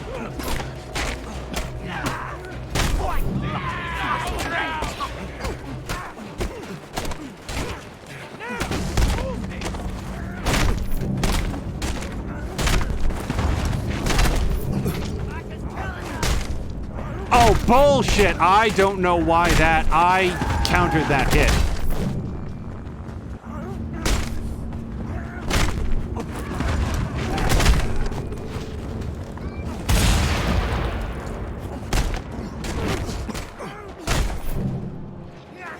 Oh, okay, dodgy. Fine. Do it the slow way. Sam says all armor in MechWarrior is ablative. You take damage to armor until the armor has been exhausted in a spot, and then you start taking damage to actual things. Well, isn't that also the concept of armor? Like, if you hit a knight who's wearing plate mail with, like, a big sword, well, no, I guess that would still cause some damage to the inside, wouldn't it? Just less damage. All right, point taken.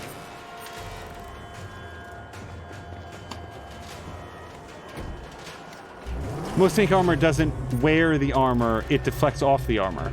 Says, and knights too, says Sam Lander. But that's I feel like ablative armor is, like, different from regular armor. I thought it was.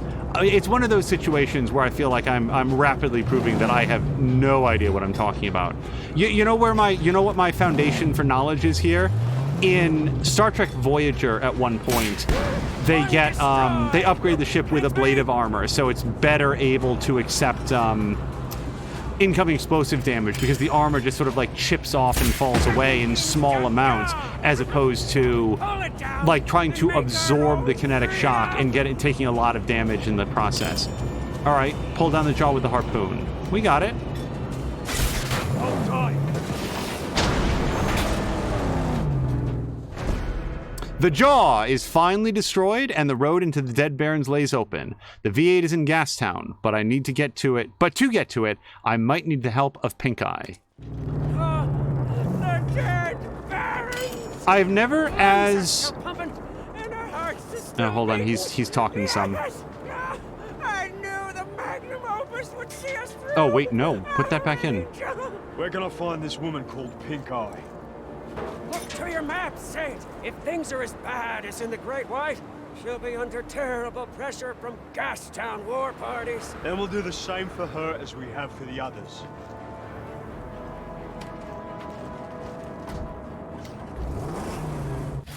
Okay. You know what I'm not going to do in the next 15 minutes of stream? Going into an entirely new area. We've passed the mission, so now we know where I would go, but let's spend some time collecting some of the things that I opted not to collect in order to go do this story mission. The Fae, and hello to you, says ablative armor is supposed to soak damage by being torn, similar to how a ball of Play-Doh deforms if you toss it to the ground, the deformation absorbing some of the kinetic energy. Armor is supposed to deflect incoming damage, ideally completely, and stay intact in the process.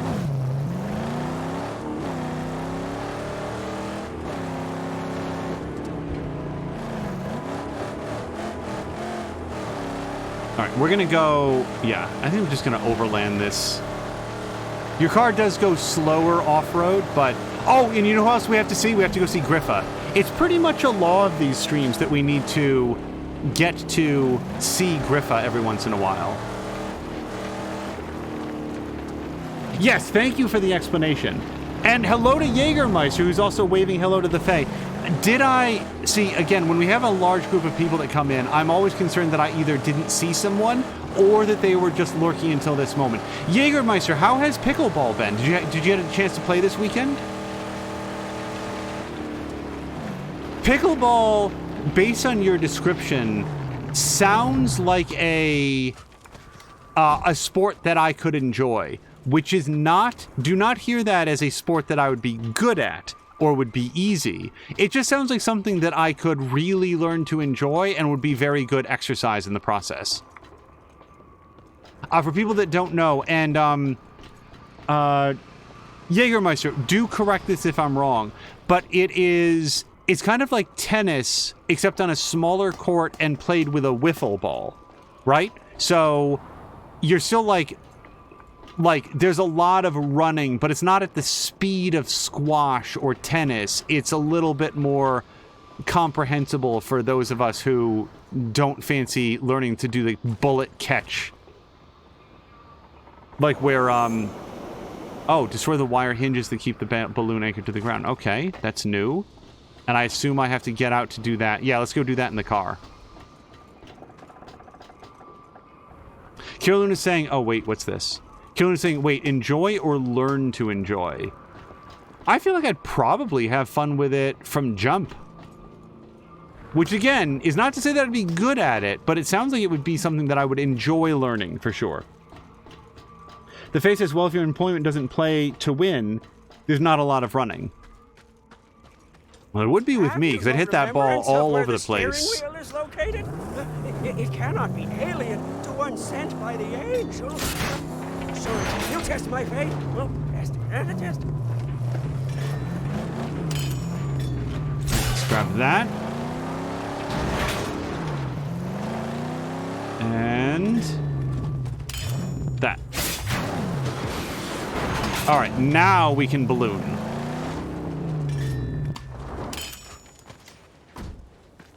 The Fae says, went lurking in Kiriluna's stream to make some food and returned getting raided over to you. Well, hopefully, I would never attempt to replace Kiriluna, but hopefully we are a good substitute for the kind of fun that you were having in his stream. You're probably enjoying a much better sense of direction in his stream. It took the wrong tunnel.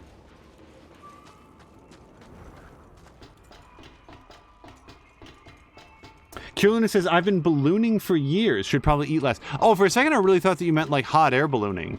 My whole thing with hot air ballooning is and always has been the fact that you just sort of like go with the wind. So you have a general sense of where the wind might take you, but like, how do you know where to get picked up? You just go until you choose to stop, and then you hopefully find a good place to land, and then let people know where to find you?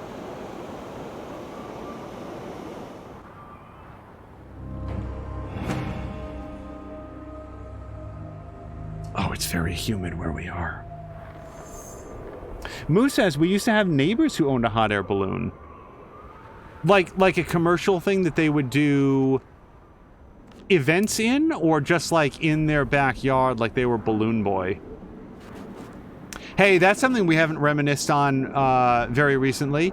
If you guys have never seen the interview, I always forget what it was. I don't remember if it was Anderson Cooper or Larry King, or it was like the Today Show. But if you guys remember, we're looking for landmarks that we can mark on the map. A bunch of years ago, there was a big problem. Oh no, Balloon Boy.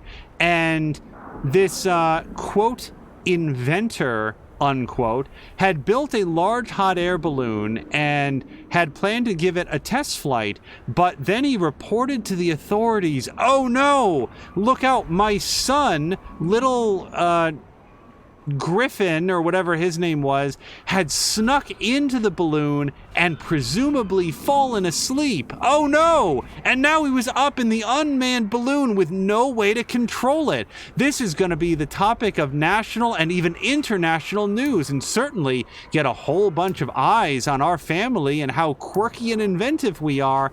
And so they mobilized the FAA, and they diverted flights away from the area, and there was a huge amount of commercial disruption and stuff, and I feel like we got the most of it, right? Yeah, it's good enough. All right, so let's go back down. And it was all a big hoax. Oh, it was a big stupid hoax. It was a big stunt. And wait. So how do we know it was a stunt? Because, I mean, when he landed, they were like, oh, thank God, everybody. Our little kid, Griffin, or whatever the kid's name was. I don't remember the kid's name. It was Skylar or Griffin or Tootsum or something like that. Oh, he was actually asleep up in the attic the whole time. He was never in the balloon.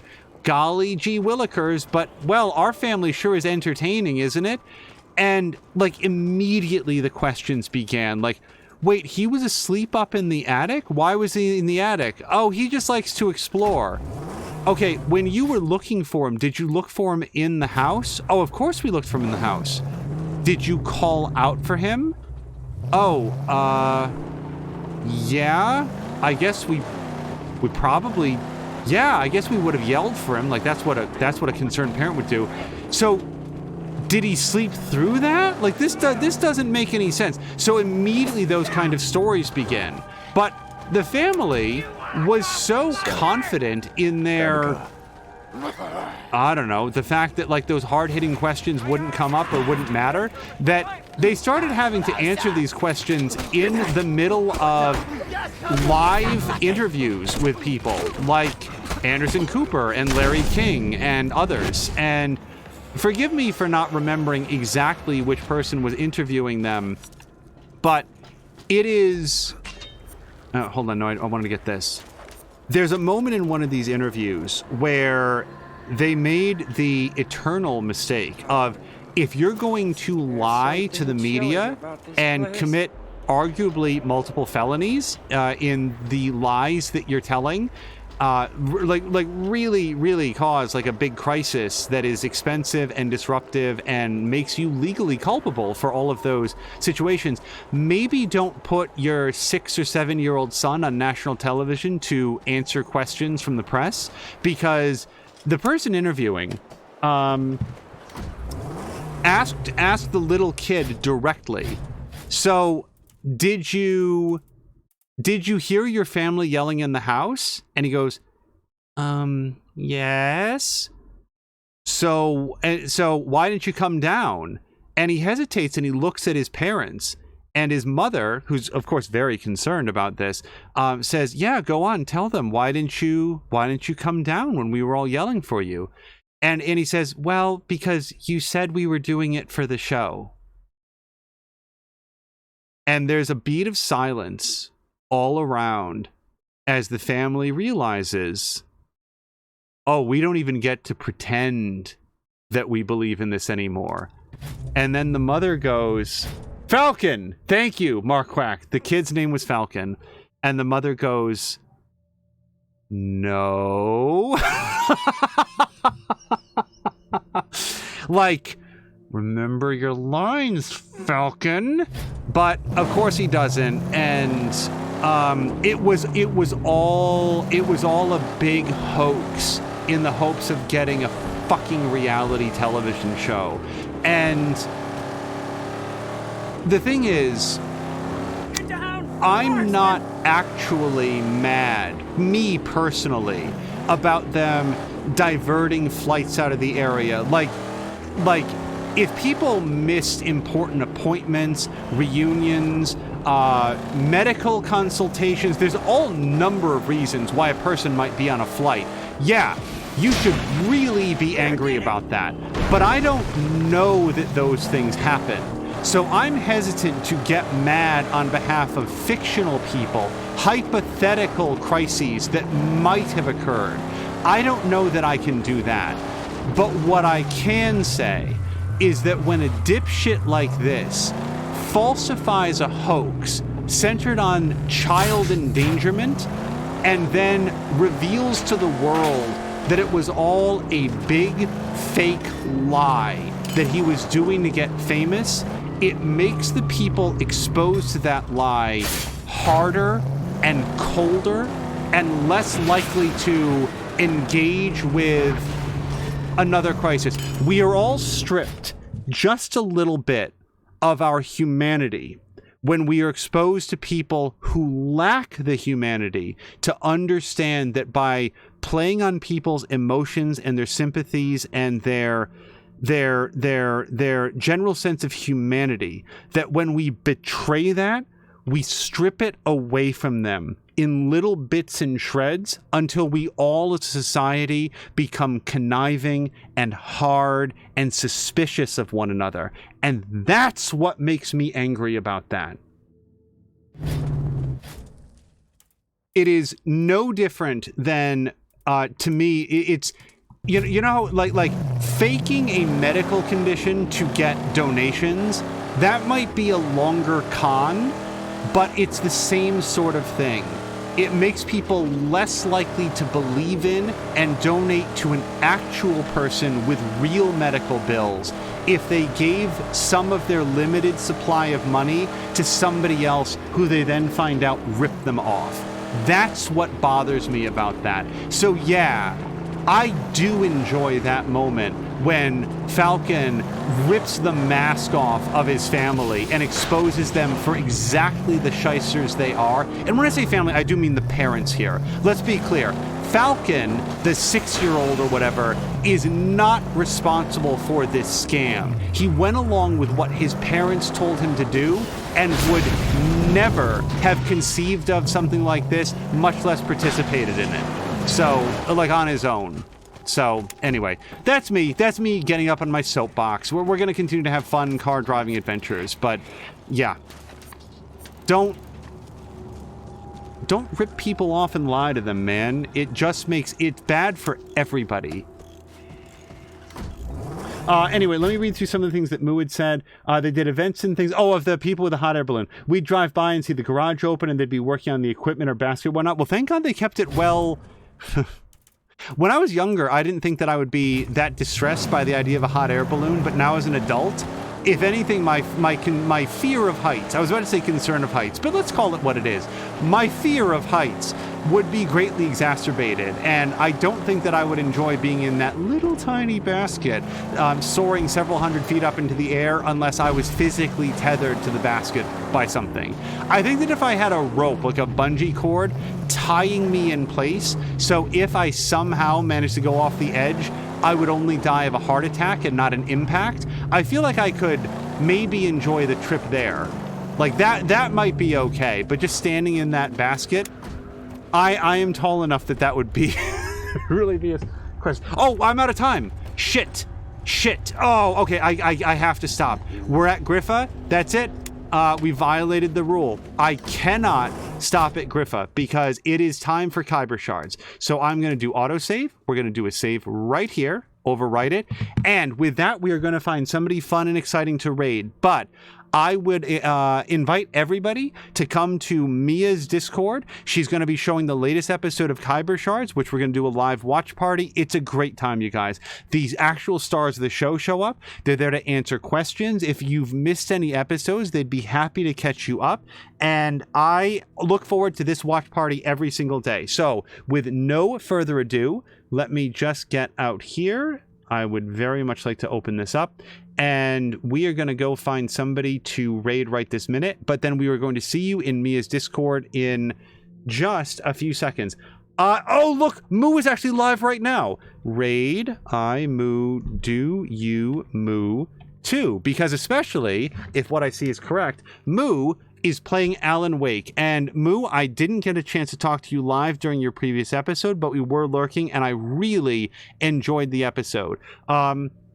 Other people live, please consider checking out Pharmacy EU, who's playing some Monster Hunter World. Haseo is playing Scarlet Nexus. You know why I haven't been hanging out as much in Haseo's stream? Because I very much want to play Scarlet Nexus, and I would like to do it on stream. So I don't want to be too exposed to it, but Haseo Ryu is also playing some Scarlet Nexus, and Scrooge McDuck01 is playing some Cyberpunk 2077. So those are all additional choices, but do stick around for iMoo Do You Moo 2, who is playing Alan Wake, because I love watching Moo stream. I love the way that she engages with the story and the progress that she's made in Alan Wake. And do remember that all of it is leading up to Moo's return to Control, which serves as an, you might not know this, but I think it's valuable to know. There's enough in Control that is a direct sequel to the events of Alan Wake that it's actually fairly important to have played Alan Wake first.